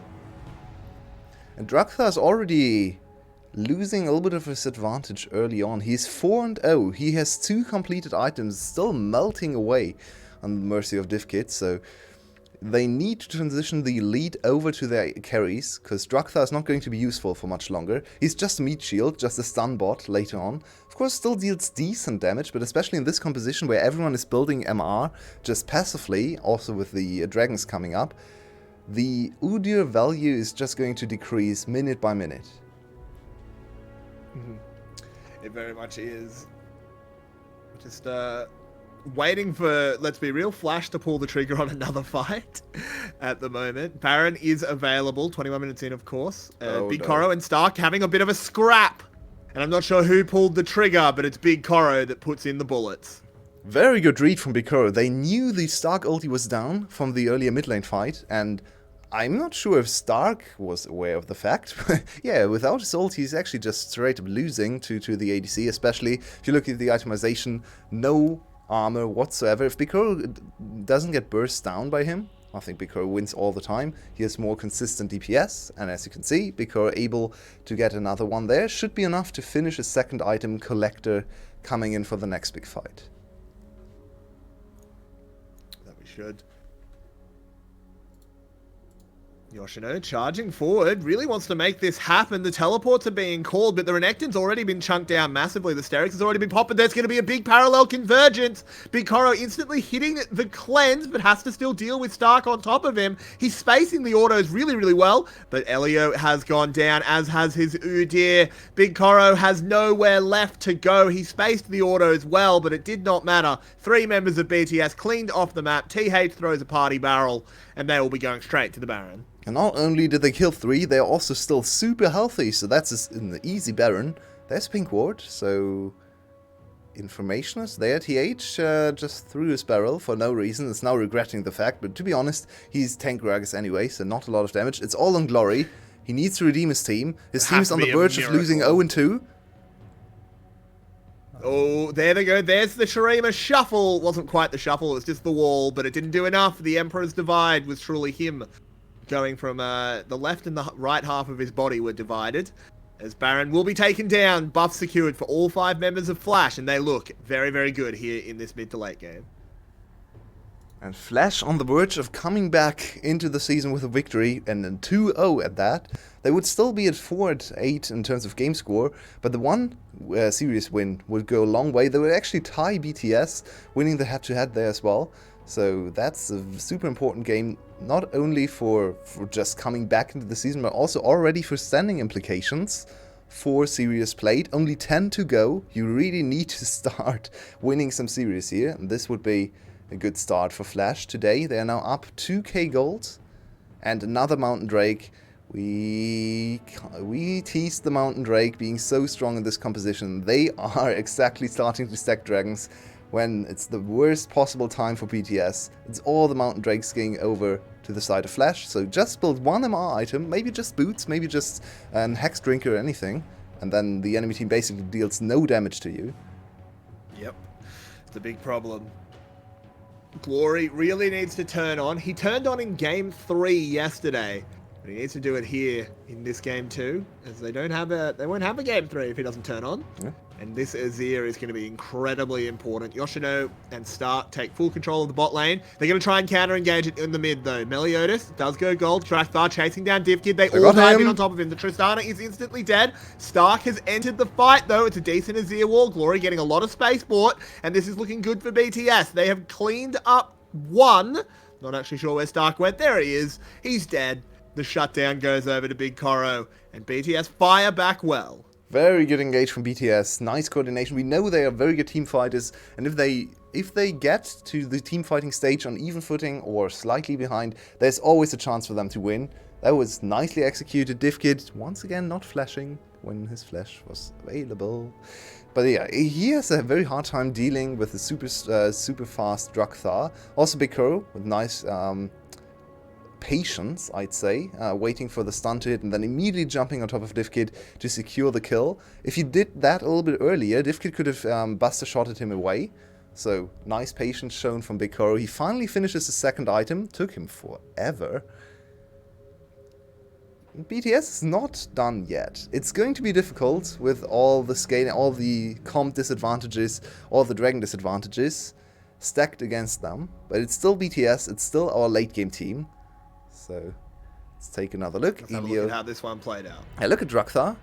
He gets the good stun on Divkid. Divkid actually got hit by Elio's W before, so Divkid not able to buster shot him away in time. And then the follow-up from BigKuro secures the kill. Once again, Elio with the zoning on this support Galio. I'm personally not a big fan of support Galio, generally, but please play it all the time, Elio. I think he's by far the best in our league. Has shown us again and again that his teamfight zoning and ability to create space for his carries is unbeaten in this team. Yeah, it really, really is. He's looking very good. Meliodas might have overstepped a little bit alongside Yoshino. TH is there, but there's a big bear bearing on down. Yoshino does a good job escorting the Lilia out of danger. BTS call off the play. Look at Palette already activating his W in anticipation. He wants to go in. There is an enemy ADC. He needs to go in. Ignore the turret. My spells are off cooldown. I need to use them. Come on. My pass is going to be terrible. BigKuro up here with Stark farming away at these minions. Last time. Holding this Echo back. Ooh. Can he win again? I don't think he wins against Echo with ult. He won against Echo without ult, so probably not. But Stark's going to try and make a play in the mid lane here. Very bold, but it will buy enough space. No, the wave was actually cleared out, so they don't actually get the tower from that. A little bit of mistiming there out of Stark. And we're in a little bit of a lull. Not really in terms of gameplay, because both teams are very keen to fight, but in terms of objectives on the map, nothing up to do. They're just A-rimming as much as possible.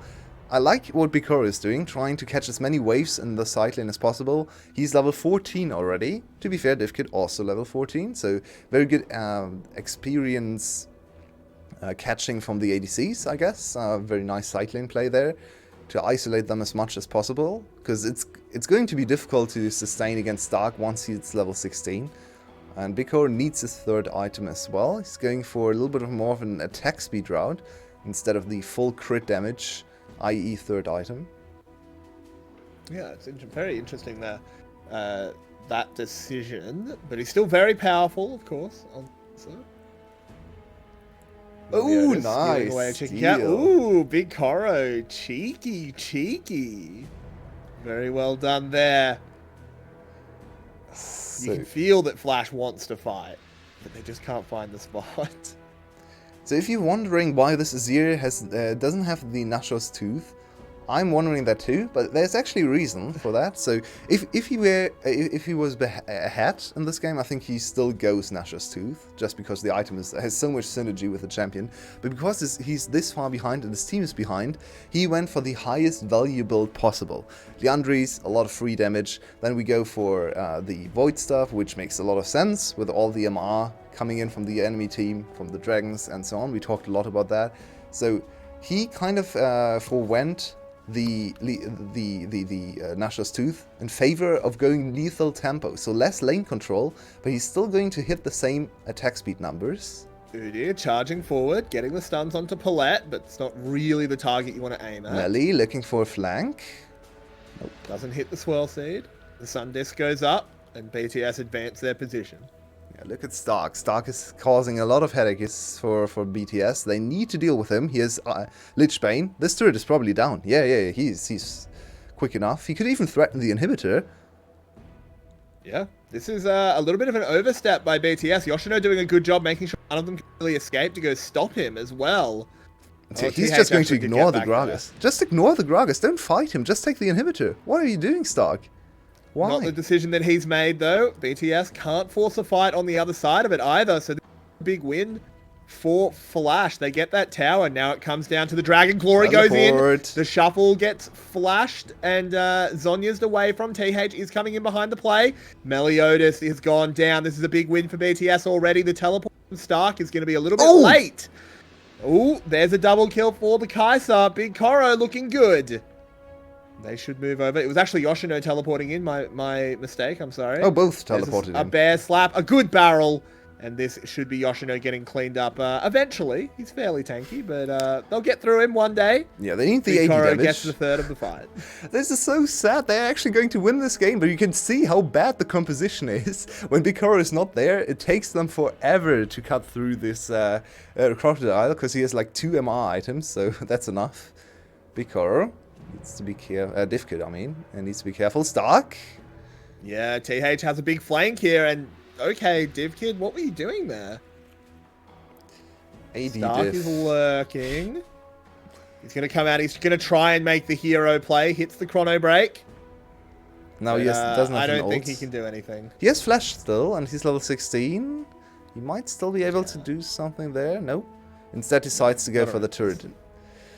And we can still see that Flash is not a very good team, even though they looked decent in the last game. We can see so many blunders in especially not only positioning but decision making. Why didn't Stark just go for the inhibitor? If he gets the top inhibitor, he can still run away. It's Gragas. He's never going to be able to chase Echo down. Just take the top inhibitor. So take a look at Divkid completely being zoned off the fight. Look at him. 3 auto attacks. Let's count auto attacks for Divkid. There's 4th, 5th, and then he has to flash away. 6, 7. 6, 7. And he's out. Nice. Yeah, 7 auto attacks, and then he gets exhausted the next time they get close to him. So it's a really sad fight for Bikoro. Look at him. Why am I saying Bikoro all the time? Divkid. I'm not used to Divkid being this bad. I'm sorry. Speaking of being come back this to bad, live, and Yoshino, he was on a team with Zeros for a long time. He learnt from him. Was overextended in that top lane, has gone down. Stark diving on in. I don't think that's what you want to do, man. But how low cooldown the ult is, nothing really lost as he gets on out of there. But BTS are in full control now. So, trick question. You have a team composition with Lilia in the jungle and Echo in the mid lane. Which of the two would you send to the side lane? What are my options, sorry? Tristana and Echo and Echo. Lilia. Oh, Echo, obviously. You'd think, I think so, right? But Flash is the pro In the team, side so lane. they know what's Yeah, right. true. Oh, my word. Yeah, it's not the best decision I've ever seen. Stark does need to be posted up in a side lane. They were doing a good job of that before. Yeah, it's too late now. They missed their opportunity. I don't think they can really play side lanes anymore. With losing an inhibitor, it's so incredibly difficult to not fall prey to the force group of the enemy team. Also threatening Soul with the next dragon. So I think Flash has run out of steam. I don't think they can really do anything anymore. Only 2k down, but all the gold for BTS is in the correct spot. 9 kills for Bikoro. He's the only 80 damage, and they needed to get him ahead, and they succeeded. So I guess if Flash gets some kind of jump on him, gets to CC him down and kill him, he has no Flash right now, maybe there's an opportunity there, then the rest of the team should win. You have so much MR, the rest of the team doesn't really deal much damage, Glory is pretty far behind, item curves, so all focus on Bikoro from both sides. You need to kill him, and Bikoro needs to stay alive for BTS to win. Yeah. Very, very true. This is, look, this isn't what we want to see out of Flash. I think Divkid in particular has had a very, very bad game, making some pretty terrible decisions. But as a bright spot for them, something to look at perhaps in Game 3. Stark, I think, is playing pretty well. Not perfect, but considering, he's an auto-filled mid laner, I think he looks pretty good on this Echo. And there's another flank from Stark. Can he make it happen? Speaking of which, but didn't really get much done. Had to rocket belt immediately out of the fight. TH belly slamming away. Paulette wants to get the re-engage. They're doing a fair bit of damage. There is a kill onto Elio. Stark in the middle of the enemy team. Doesn't get the ultimate off. I shouldn't have praised him. I've cursed him. As the kills are coming back in. This is a huge Kai'Sa. That's a quadra kill. Wait. He's going to charge on forward as well. Whoa. It's happening. Div Kid goes gold, but Big Koro's right there. Pentakill! Pentakill! There it is! Big Koro on the Kai'Sa, cleans up all 5. So, the tech is to just pick full AP and 1 AD carry, and give all the kills to the AD carry, so the enemy team thinks, haha, we are just going to build MR, but instead, we fooled you. Our main damage is still our AD carry, he gets a pentakill, he deals all the damage necessary, and BTS shows us once again they are the late game team fighting kings. They are the most resilient team mentally, coming back after a horrible game 1 with a much better performance. Big Koro blowing everyone away. There it is, Big Koro bringing some pride to the name of the Kai'Sa, taking BTS to a game 3. They rallied after a very, very difficult loss in game 1. They got kind of stomped, and now we go back. We will be standing at that pit full of mud and dirt. Flash beckoning BTS in for Game 3. Can BTS resist them? Or will we be back to the mud wrestling of Game 1? We'll find out in not too long here on VCS English. Don't go anywhere. Flash may well pick up their first series, or BTS their second. We'll see you soon.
Tell me where do I go? Tell me where do I take us? Your heart is starting to slow. May the water be safe. As I dive in, bloodstains washing underneath the waves. A beat reaching out to keep you safe. As we fall, I can't hold on much longer. We're drifting down to the other side. Try to pull us under. Keep holding out for the other side.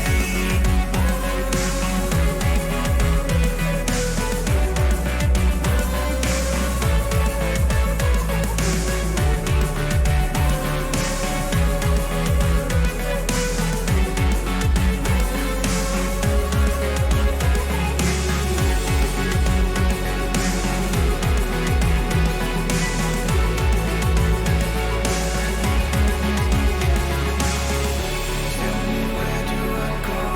Tell me where do I take? Where do I go? Tell me where do I take? The heart is starting to slow. May the water be safe. As I go, as I go. Where do I go? Tell me where do I take? Tell me where do I go? Tell me where do I take? Welcome back, everybody. It's game 3 of BTS versus Flash. Flash got out to a good start in the series. They dragged BTS down to their level. But in game 2, BTS managed to resist the pull. And with a big pentakill, Big Koro pulled them over the line. into this game 3. Marby, welcome back to the BCS English Analyst Desk, sponsored by no one. How are you? And what was your take on game 2? Yeah, it was certainly a game. I think more or less everything we expected came to pass. There was a bit of a damage issue in the early game with the ability to just stack MR against the triple AP top side. Not that there was any damage coming out of the top lane, let's be honest. But yeah, Big Koro, Ilio, they came up huge this game. Drakthar also did really well. They managed to rally, they managed to hold on and keep things quite even until that point where they were able to just out teamfight Flash, and it all came together really well.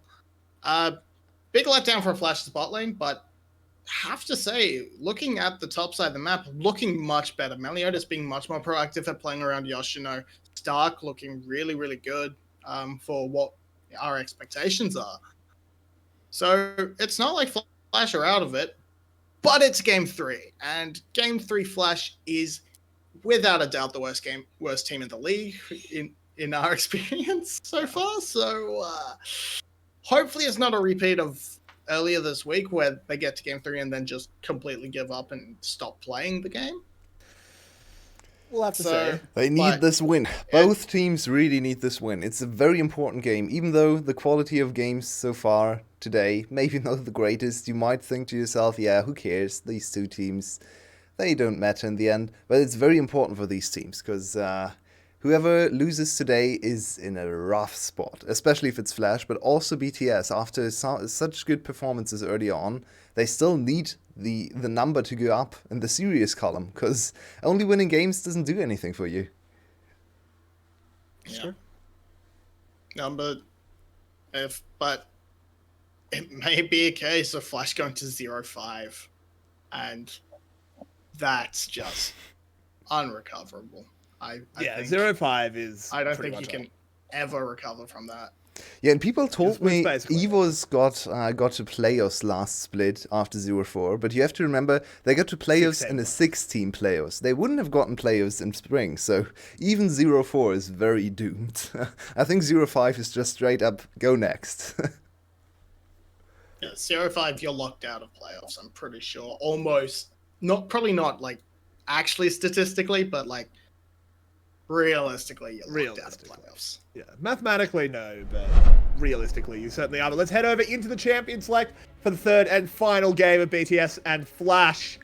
Camille and Set and Thresh have been removed. That Thresh ban and the Zoe ban have been consistent. Not that I blame them, those are very smart ones. Honestly, I don't think Thresh ban really needs to happen against Ilio. He has demonstrated again and again that he has so many champs in his pool. Not sure if you should really focus on the bot lane. It's probably better to try and thin out the champion pool for the more volatile members of the team. I would attack TH. Just get rid of all the comfort champs, put Yoshin on a strong champion over there, and then just try to dominate the top lane. There's such a huge player gap in top lane. Why wouldn't you use it? I'd attack Glory in the bans personally. I mean, think they're doing that. He's the most champion. He's the most champion pool reliant, and TH will just lose on his own unless he's picking Vladimir. So I don't think you have to worry about putting resources into banning out TH. Like, gonna see the same jungle matchup from last game. Very solid, and Kai'Sa has been the premier AD carry. That's going to be the lock-in for Divgid. Take that away from Big Koro, makes a lot of sense. I'm just happy we don't have to look at 11-2 for much longer, because this is just getting ridiculous. People are just ignoring Pantheon, Taliyah, Olaf, left, right, and center. It's very strange to me. Don't worry, it'll be 11-2 next week because Garena. Oh, come on. Oh, come on. Please don't. Oh, my.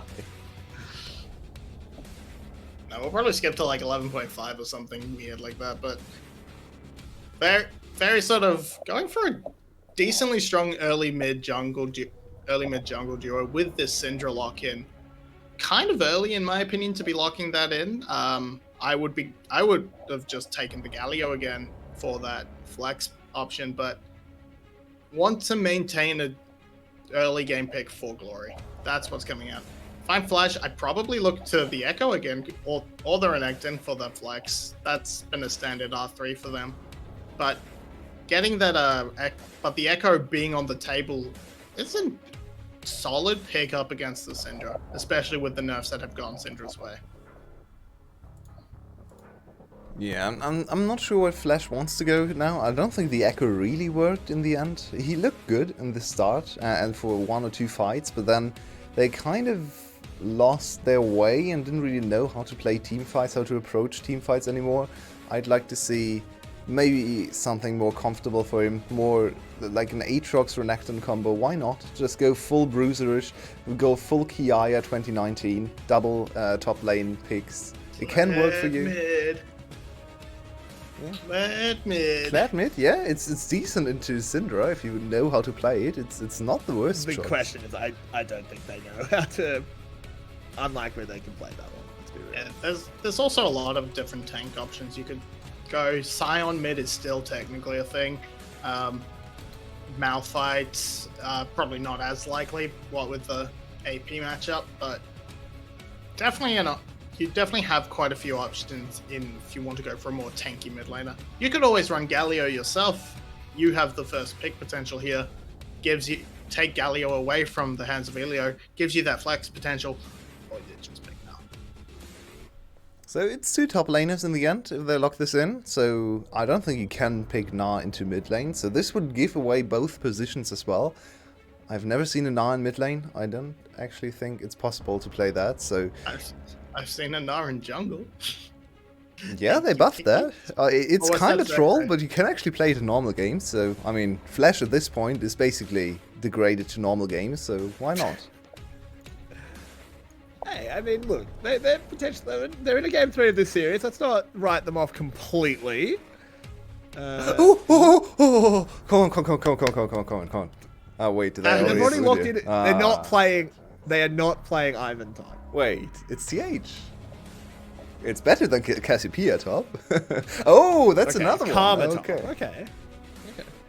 Ivern top is better than Karma top, especially on this patch. He got nerfed to 11.3. And I believe Karma got buffed as well, so it's a little confusing. Once again, maybe confusing the patches over there. Ivern top would have been much more exciting, but Karma top is a snooze fest for both sides, and the tilter for the Gnar, because he can't do anything against her. Karma top is just Ivan top, but the boring version. Yeah, that's true. That- Oh, that's Nautilus. all. More engage for Palat. Yoo-hoo. Not sure if I like that Look, or at not. this point, I'd prefer it than him jumping on an enchanter. Yeah. Honestly, R5 Nautilus needs to be punished, I think. R5ing Nautilus is just super uninspiring. Or uninspired, I should say. Because you really leave your support pick for last and then pick Nautilus? Just first pick the boy. Nautilus does not need to be last picked. Yeah, Nautilus's matchups. Nautilus doesn't exactly have any matchups he hard wins or hard loses. He's just Honestly, Leona If is he not the gets on greatest top- for him, so... true. I mean, it's not the greatest, but it's a case of tank matchups. You're sort of mediocre. Enchanter matchups, you get thrashed until you land a hook on them. That's just how Nautilus is. Yeah, Nautilus got nerfed That's so just- many times because of pro play that he loses every single tank matchup, apart from maybe Alistar, because Alistar is even worse and even more prone to getting nerfed in pro play. So, yeah, Alistar into the bigger support tanks is always a struggle because he's just squishier. If Alistar and Leona face off, Leona just wins because she has more stats. It's a little sad to see. Yeah. Alistar has such a weak laning phase. It's unreal. But scales extremely well into the late game, so he has that strength. But he's not in this game. We'll stop talking about the cow, despite it being the year of it. Ooh, I don't know who I super really favor that much in the draft. I would probably lean towards the side of BTS, because the bot lane should just be stronger overall, but that weak side Karma top on TH could be a huge liability. But that said, I'm going to go with my original prediction, BTS 2-1. Fair enough. Wouldn't be too surprised. I'd actually argue the Karma is super smart. TH is struggling in lane. He's probably going to go down in CS, so just pick him a champ that doesn't need to do anything to win lane, or even just to go even. And then scale. You have one big carry in bot lane. Big Hero has been performing absolutely out of his mind together with Elio the whole weekend. So just put all the eggs in the Big Hero basket. He's a bird after all, so that works out as well. I think that's a pretty smart move. I actually like the Karma adaptation here. I would have hated to see Vladimir again, so just put him on an Enchanter, get Elio the playmaker, and put the weak player in the top lane on the Enchanter. He can just neutralize waves, and and just buff a Big Hero for the late game. And I talked a lot about Xayah with Enchanters. I think she's one of the strongest carries in the late game if you get her an Enchanter, because she gets enabled so much. She can actually go forward, she can play very aggressively, try to reposition with a Feather Storm, try to flash in with Blade Caller, so I really like to play Xayah Enchanter. This time it's not in bot lane, but for teamfights should be the same.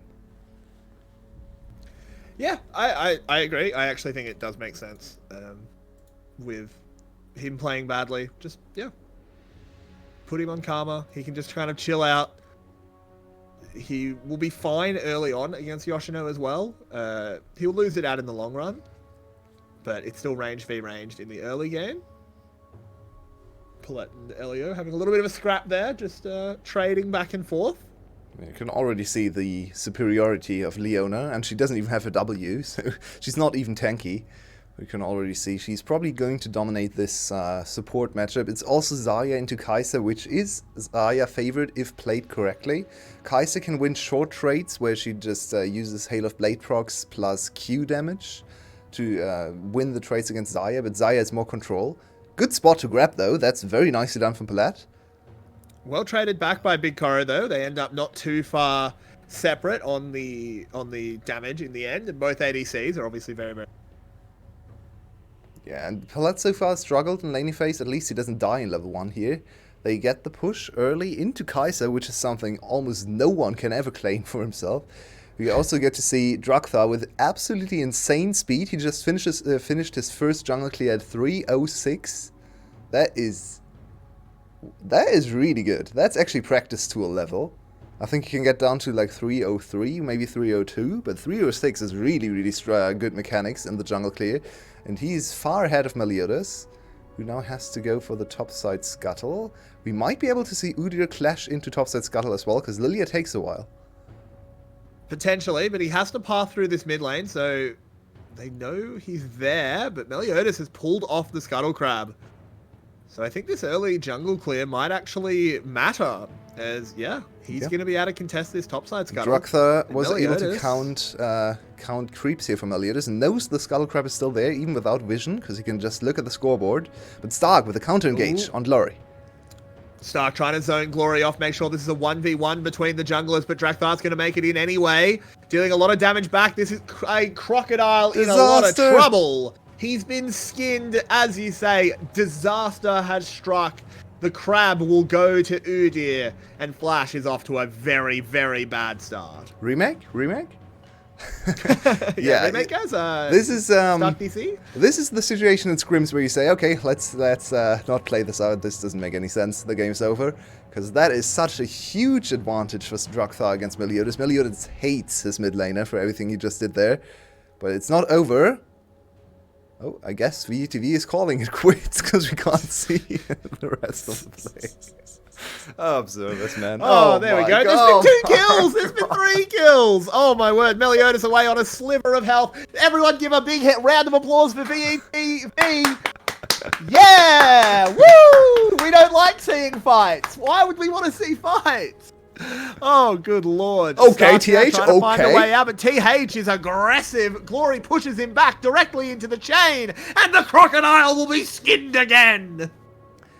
I'm trying to come up with a nice way to say they're going to go 0-5, but nothing comes up. So, Yoshino just lost a solo kill in top lane, then Stark just ints away 2 kills as well. Yoshino has never played against Karma. Yeah, Yoshino has absolutely never played against Karma. That was horrible. But yeah, Meliodas gets away very close. And Stark is lost. Stark has absolutely no idea where he's supposed to go. He's dead. Tries to get close to Glory. I guess could have been a kill, but Glory with good steps away from him. Also pushes him away. Gets a little bit of mana back. No problem whatsoever. And another kill given over to Big Koro, which is the perfect target. So now you have a Karma winning the top lane. You have Big Koro on a kill already. You have 2 kills to your Udyr, who's able to dominate the jungle matchup. What do you even do as Flash? You are praying right now. You are praying for misplays, because I don't think you can really initiate anything anymore against this strong enemy team. Yeah, this is not the best start here, to say the least, for Flash, but somehow they are only that 1k gold down despite the 3-kill deficit. I mean, 3 kills is basically 1 kill, right? So, 1k. Yeah. Nothing else But it has hasn't happened. impacted, it hasn't snowballed into the lanes, in terms of sand. Yeah, that's true. And there is an opportunity for Flash to come back into the game with all the summoners being down on both sides. It's a very volatile part of the game where all the summoners are down, no flashes available, so whoever makes the first move generally wins. This could have been a kill, but sadly Glory does not hit the stun, so Drakthar is just going to help him. That was a good dodge. Help That was a good him. dodge by Star. Yeah, fair enough. The jungler very generously taking his time to help with the mid lane clear. Yeah, he's being a good person, just really making sure he's safe. But there is a bit of a dive being set up onto Big Koro here. They know that Elio went for a bit of a wander. We'll have to see. He needs to hit 6. There's a minion dead, but he didn't hit it. There's the ignite. The cleanse is used, but I don't think it's going to be enough. He can at best trade one back, but no. Oh, he can, actually. That last tower shot hit a lot harder than I expected. So 1 for 1, but Flash is still happy with that. Yeah, it's still a positive trade. They still get his summoners.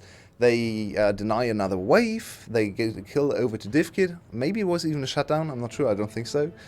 But could have been a little bit cleaner. Big Koro, I think, needs to play this differently. He either needs to aggressively shove the wave and try to hit level 6, because they can't dive him when he hits level 6, or he just has to evacuate. Instead, he kind of did neither and then just died for it. So, not the greatest decision making there for Big Koro. We have praised him a lot in the series, and justifiably so. I think he is by far the best player on the Rift today in this matchup, but this wasn't the greatest. No, it certainly isn't.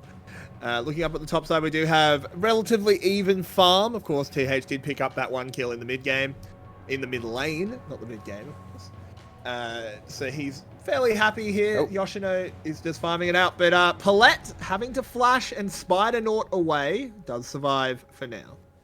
Yeah, very unfortunate flash timing for Drakthar. Drakthar could have flashed ahead of him to deny the escape there and get the free kill, but sadly it's still off cooldown for like 2-3 seconds, as we can see.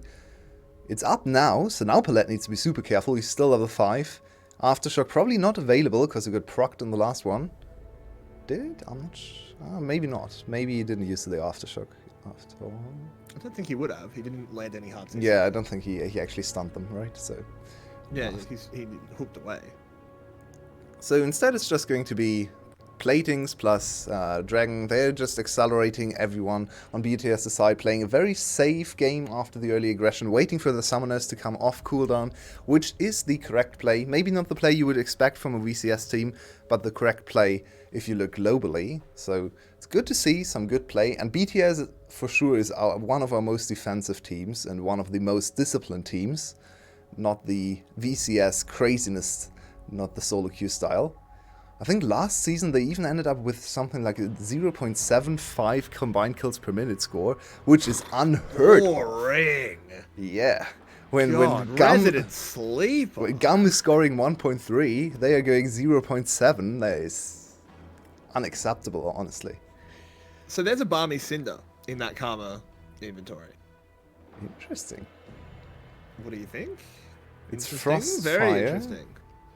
Presumably, you'd hope so. It's the old Karma top build. I don't actually like it too much. I don't think you have to go for it. It's very selfish. But then he's getting ganked, by the way, in top lane. Observers. Yeah, well, one day we'll look, but didn't go anywhere. So I guess the observers were right. bot lane didn't go anywhere either. So it's a little bit conflicting, because you can go for a selfish build on Karma. She's still going to be strong in team fights. But why wouldn't you then not go for Grasp as well?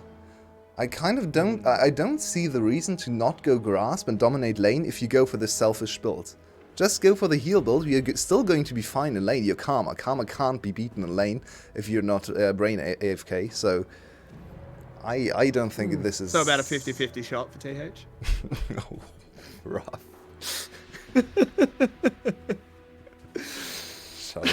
Shout out to Mabi.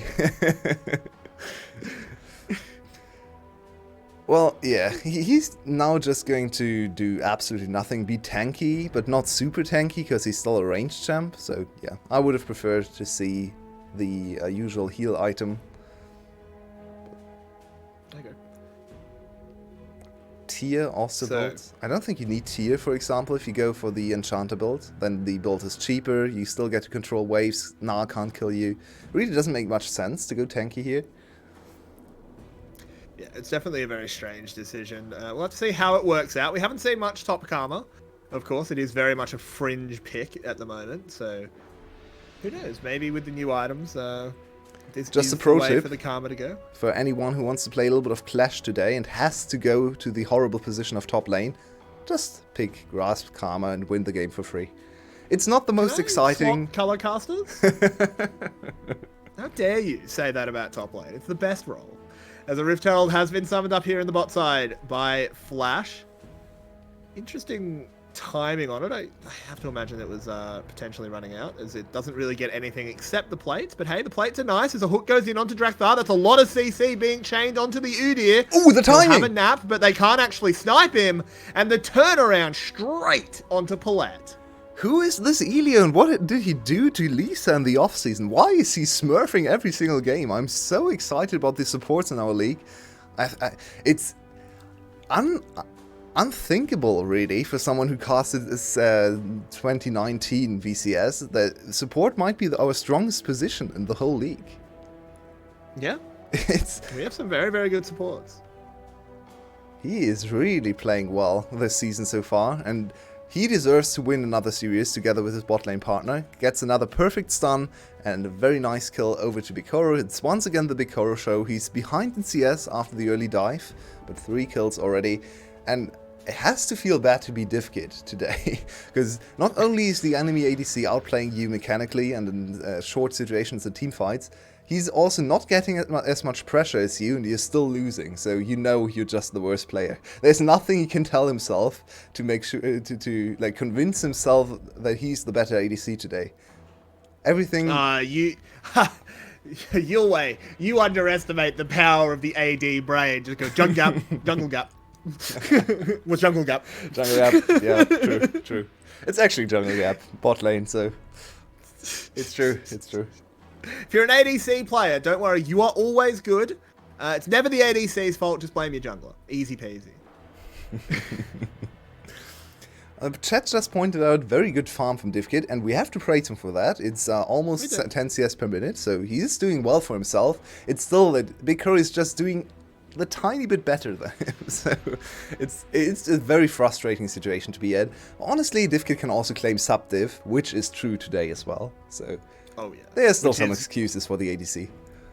Drakthar charging forward, but Stark should be able to get to the blast cone. Does get over the away from the Udyr fairly easily, but still with an infernal Drake gracing the rift. Hello? Why? Stark just walked back in. Okay, and I don't think Elio expected that E to hit anyone. Oh, with the blue buff! He went over to Meliodas, stole a blue buff.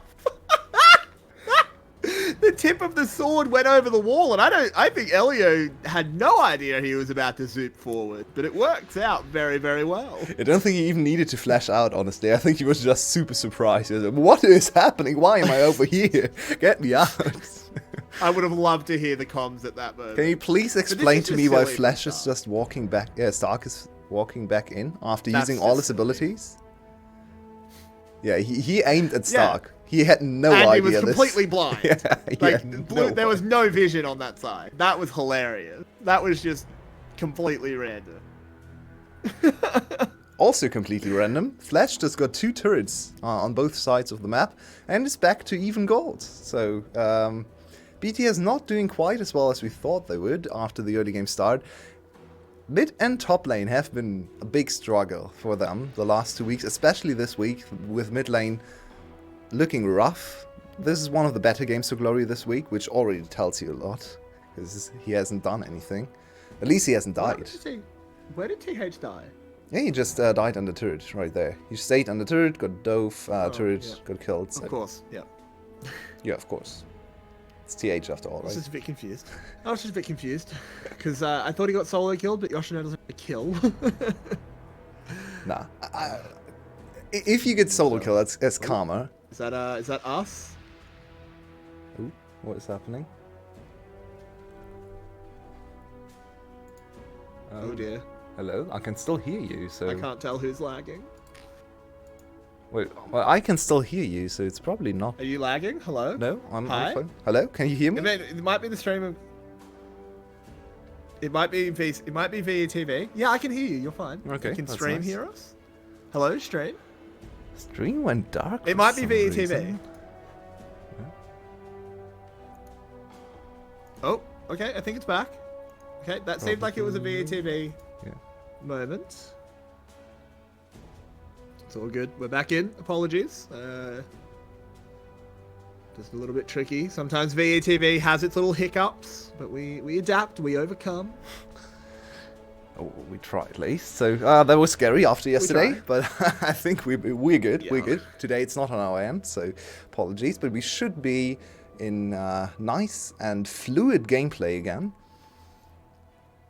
Certainly seems that way. The game is extremely close as well. 200 gold in it, despite the 4-kill advantage for BTS. But they got the 2 dragons, so at least the early jungle pick paid off with the dragons. It's going to be Ocean Soul again, 3 minutes to the next Drake. This objective is a little bit over-prioritized by both teams, by the way. This is second Herald, who cares? It seems like... Oh, Yoshino's in his small form. Can they catch him? Observers. Stark very deep behind. Stark is really coming in, though. This is a good one to watch. Yoshino, he has got the Narbar full. TH having to run away. Oh, Flash has really closed the gates here. It's a 1-for-1 so far. Make it 2. And BTS have been caught napping. Caught in between. Now Drakthar's got to be an absolute hero. He's got a double kill. He can 1v2 He this. actually can absolutely 1v2 this. Oh, I don't maybe even think not. it's particularly close. Ooh, it depends. If he had Flash, he definitely could. Oh! He's going to try and get onto Paulette, but it's a minor amount of health that Paulette survives on. Oh, Drakthar's Paulette! nearly a hero. Oh. Careful. Woo! Stark is here to tank this Rift Herald. They will be able to pick it up, and BTS lose a fight and give up the lead. Oh, BTS, I don't think you needed to fight for this. It's just the second Rift Herald. Your mid lane turret is still very healthy, so you can even defend against that. You have very good wave clear as well, so not the greatest fight took. And I want to see in the replay what happened to Bikoro. Why did he die so quickly? He flashes super early to avoid the grab and then moves back in, gets hit by absolutely everything. Horrible positioning from Bikoro. Wow. That was like the prime example of how to not play ADC. I don't think I've seen a better showcase of how to not play ADC in a long time. He got hit by absolutely everything. It wasn't great. And, I mean, it's got to be said, part of that was just positioning. BTS very clearly didn't have vision in their own jungle. They were trying to retreat back through their blue buff area and were just running into, hello, I'm a big crocodile. Is this really who you want to be running into? And the answer was a pretty big fat no. Rift Herald summoned up here in the mid lane, trying to crack this tower open. It will just deal its damage. Not actually going to take the tower quite yet.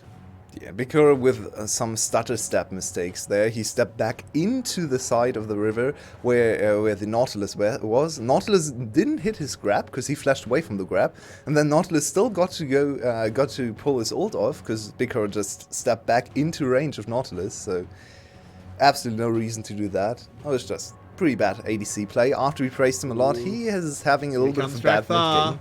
Coming in, gives Stark a bit of a slap.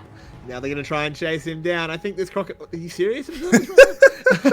But we are going back up, and Stark, I believe, will be donated over to the Big Coro Nest Egg Fund. Zaya really fluffing her nest for this season. But it will be traded for the mid lane tower. Divkid and Paulette doing well, claiming that one. And a dragon. So in the end, not really worth it here for BTS. I can see the evolution of the Zeros play. You don't die for nothing in the top lane, you actually die for something cross map, and they deny another dragon stack here. BTS was close to forcing the soul fight, but instead the game is going to extend. Not the worst thing for BTS to ever happen, it's just one Ocean Drake, it's not doing anything on its own, and they give more time over to BTS, to Big Coro to scale. He's one of the heaviest ADCs, meaning he needs a lot of items to actually be effectful and be the main carry. Basically 3 items is where Zaya really gets to be the main carry, the hyper carry.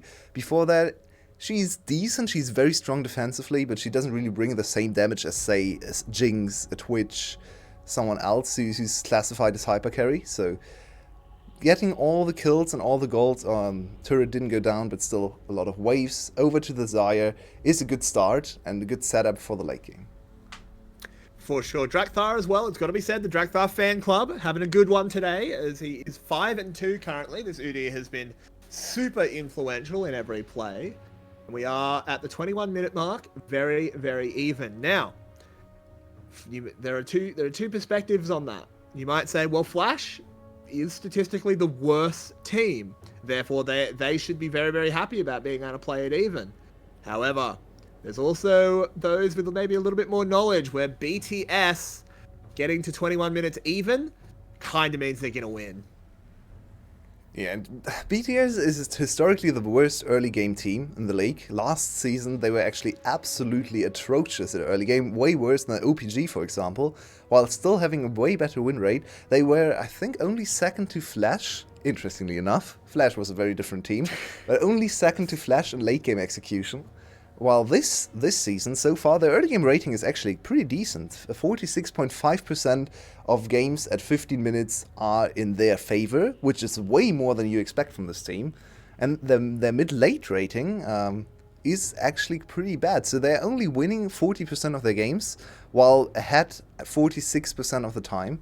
So even though, like, statistically, their early games have been quite decent, especially compared to last season. Ooh, hang on, we've got a fight coming in. Your statistical analysis will have to wait, I'm afraid, as there is a Gnar back onto Drakthar. But this is the Udyr, not who you want to use it on.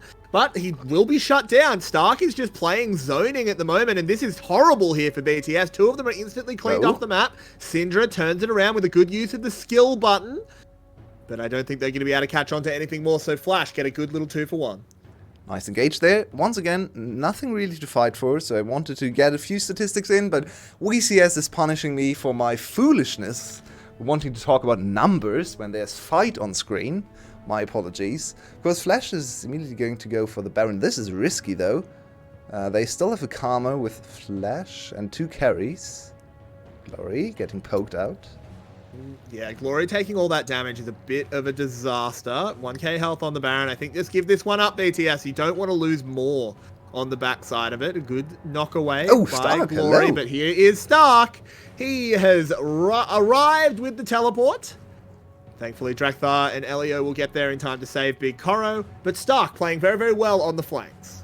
And BTS really losing themselves here in the mid game. Losing fight after fight and play after play. Now giving up the Baron. Baron probably not going to amount to too much. It's still a lot of... It's like 5 kills, right? You get 300 gold on everyone. So very nice price for Flash. I don't think they can really do much with the Baron in the end. Maybe extend into the next dragon and force another dragon over to their side, which will once again stunt the growth of BTS's Dragon Snowball, so it's probably just going to delay the game a whole lot, and building Flash, gold lead for Flash, I should say, which means more items, more power, especially for someone like Divkid. So let's have a look at how this one played out. Now look at Stark just zoning them so away. much They are zoning. terrified. So it actually looked like BTS had the better teamfight setup, more compact positioning, where they all grouped up around their AD carry with the Enchanter in the top lane and would be able to kite away, but two reasons prevented that from happening. One, Xayah is not on 3 items yet, so she can't actually burst down the targets quick enough, so that was not the greatest setup for them. And then also, they were very hesitant to move together and actually attack a target. You saw how Stark zoned in the fight, and they just didn't attack Stark. And in the meantime, Drakthar was focused down on the other side. Drakthar should be the tankier member of the two, but Stark's still able to do more with his... I mean, look at his items. He doesn't have any resistances. He shouldn't be as tanky as Drakthar, and still Drakthar died so much more quickly. It's fairly easy to be a tank when they don't attack you. Yeah. Turns out, just pure terror is the best form of CC. TH has been caught out. He's been cleaned up. Not a good series out of this man. Really bad look for TH today. It has kind of continued into this game. It was really worth to build the tank item here on Karma, right? Oh yeah, definitely should have just... no need to go Enchanter. Just go tank, of course. And the Siege is coming into this mid lane. Just a bit of a soft one. The bot lane is the real focus for Flash. They want to try and get this inner tower. Should be able to get it fairly easily. Yoshino with a Baron buff. But I think a fight might be brewing here in the mid. Yeah, BTS wants to avoid fights at all costs. They don't want to fight right now. Never mind me. Oh, never mind. Paulette threw a hook and hit a wall by accident. So he'll go down for free. And now Drakthar running in at the speed of sound. On forward, but he actually just gets cleaned up. He can run real fast, but he didn't turn left. And Dale Earnhardt Jr. has crashed into a wall. As Elio now has to run away, gets hit with a rock that dodges the stun, but can't dodge the croc. Can he get into the base? Yoshino! Oh my word, he could have gone the other way and got a 4-man stun. Doesn't quite manage it though. DivKid is getting CC'd up, takes a lot of damage, but not lethal amounts. Yeah, and this is why I didn't want to see BTS fight. The Xayah still hasn't completed a 3rd item. It's such an important spike. Glory doesn't deal enough damage either to compensate for the missing item there. DivKid is in. Glory. TH! He auto-attacked the wrong target! It doesn't matter. Lucky that the burn got him. Yeah, he got the burn. Now TH can chase down. He's Karma. He's super fast. He has enough CC. But Yoshino is scary from the side. It's a good turnaround. Stark, very low. Can't participate in this fight, but won't actually die. Meliodas, at the moment, on full health, a little bit too scary. It's only 1 kill. They managed to back away. So BTS was really hoping for more there, more gold to Bikoro. They need to give everything to him, as you can see, cleaning up the wards and all the jungle camps as well. He needs that IE. It should be close. By the way, if he completes GA instead, I'm not sure if I cannot he might be shut the stream down. That would be the biggest tilt of all time. But this is Palat just playing Nautilus, and he didn't get his aftershock off, so Nautilus is paper. He goes down very quickly. Sadly for Drakthar, he's actually paper as well for some reason, even though he's a full tank. He goes down very quickly to Meliodas and DivKid. Elio buys him a lot of time. Now let's watch Yoshino slow it down. The moment he could have won the game, but he just altered them the wrong way. I'm pretty sure the game is over if he goes the other way. Yeah, if he nails them into the wall, they win. 100%. Unfortunate. It's kind of hard mechanically to do, because he flashes or he jumps over the wall in that direction, then has to immediately pull the other direction, so it can be tricky to do, but to be fair, he's a pro player, he should be able to do it, so... It doesn't have a big enough mouse pad. Can't flick his mouse too far. And the stream is allowed to continue, because Bikoro has not disappointed me, and actually went for the IE. 3 items finished for Xayah, highest possible DPS build. I guess Boots could be more DPS, but other than Boots, this is the highest, this is last cannon Xayah, and she should be able to carry this fight, especially with all the divers diving on top of her, without a lot of armor. So if we look at Stark is going to melt in a few seconds to Bikoro. Very true, but it comes down to execution. One thing Flash has been doing very well this game is finding flanks, finding unique angles of approach that actually make it much harder for Xayah, because she can't spread her feathers in all directions. So it's going to come down to a bit of a brain war between Bikoro and Stark. Staff of Flowing Water completed, so a lot of extra speed from the Karma. She can apply that to everyone. Ooh, Yoshino, they've got a caught her. catch.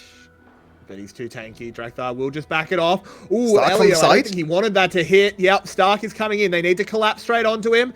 There is Glory being focused out. He goes gold. There's a Leona ult to buy even more time. There's Yoshino redeeming Look at himself from Koro. the last fight. Where is Koro? We need to keep an eye on him. Oh, he's just been caught. He's just been destroyed. Yep, that is game. He has been cleaned up. Flash has taken BTS all of their threats off the Rift. TH, who's been the 6th member of Flash today, has been killed. And that will be Flash winning a series. Turns out all you needed to do was call in Tony Stark to save you from yourselves. And the 0-5 is averted. They get 1-4. Not the start they dreamed of, not what they hoped for, but they at least win their first series finally. And this should make them hopeful for at least reaching playoffs, maybe avoiding relegations. I'm not sure if reaching playoffs is even still the goal for the split, but you need to find a roster, you need to work on getting better, and this is the first step. It's very important. It's also devastating for BTS.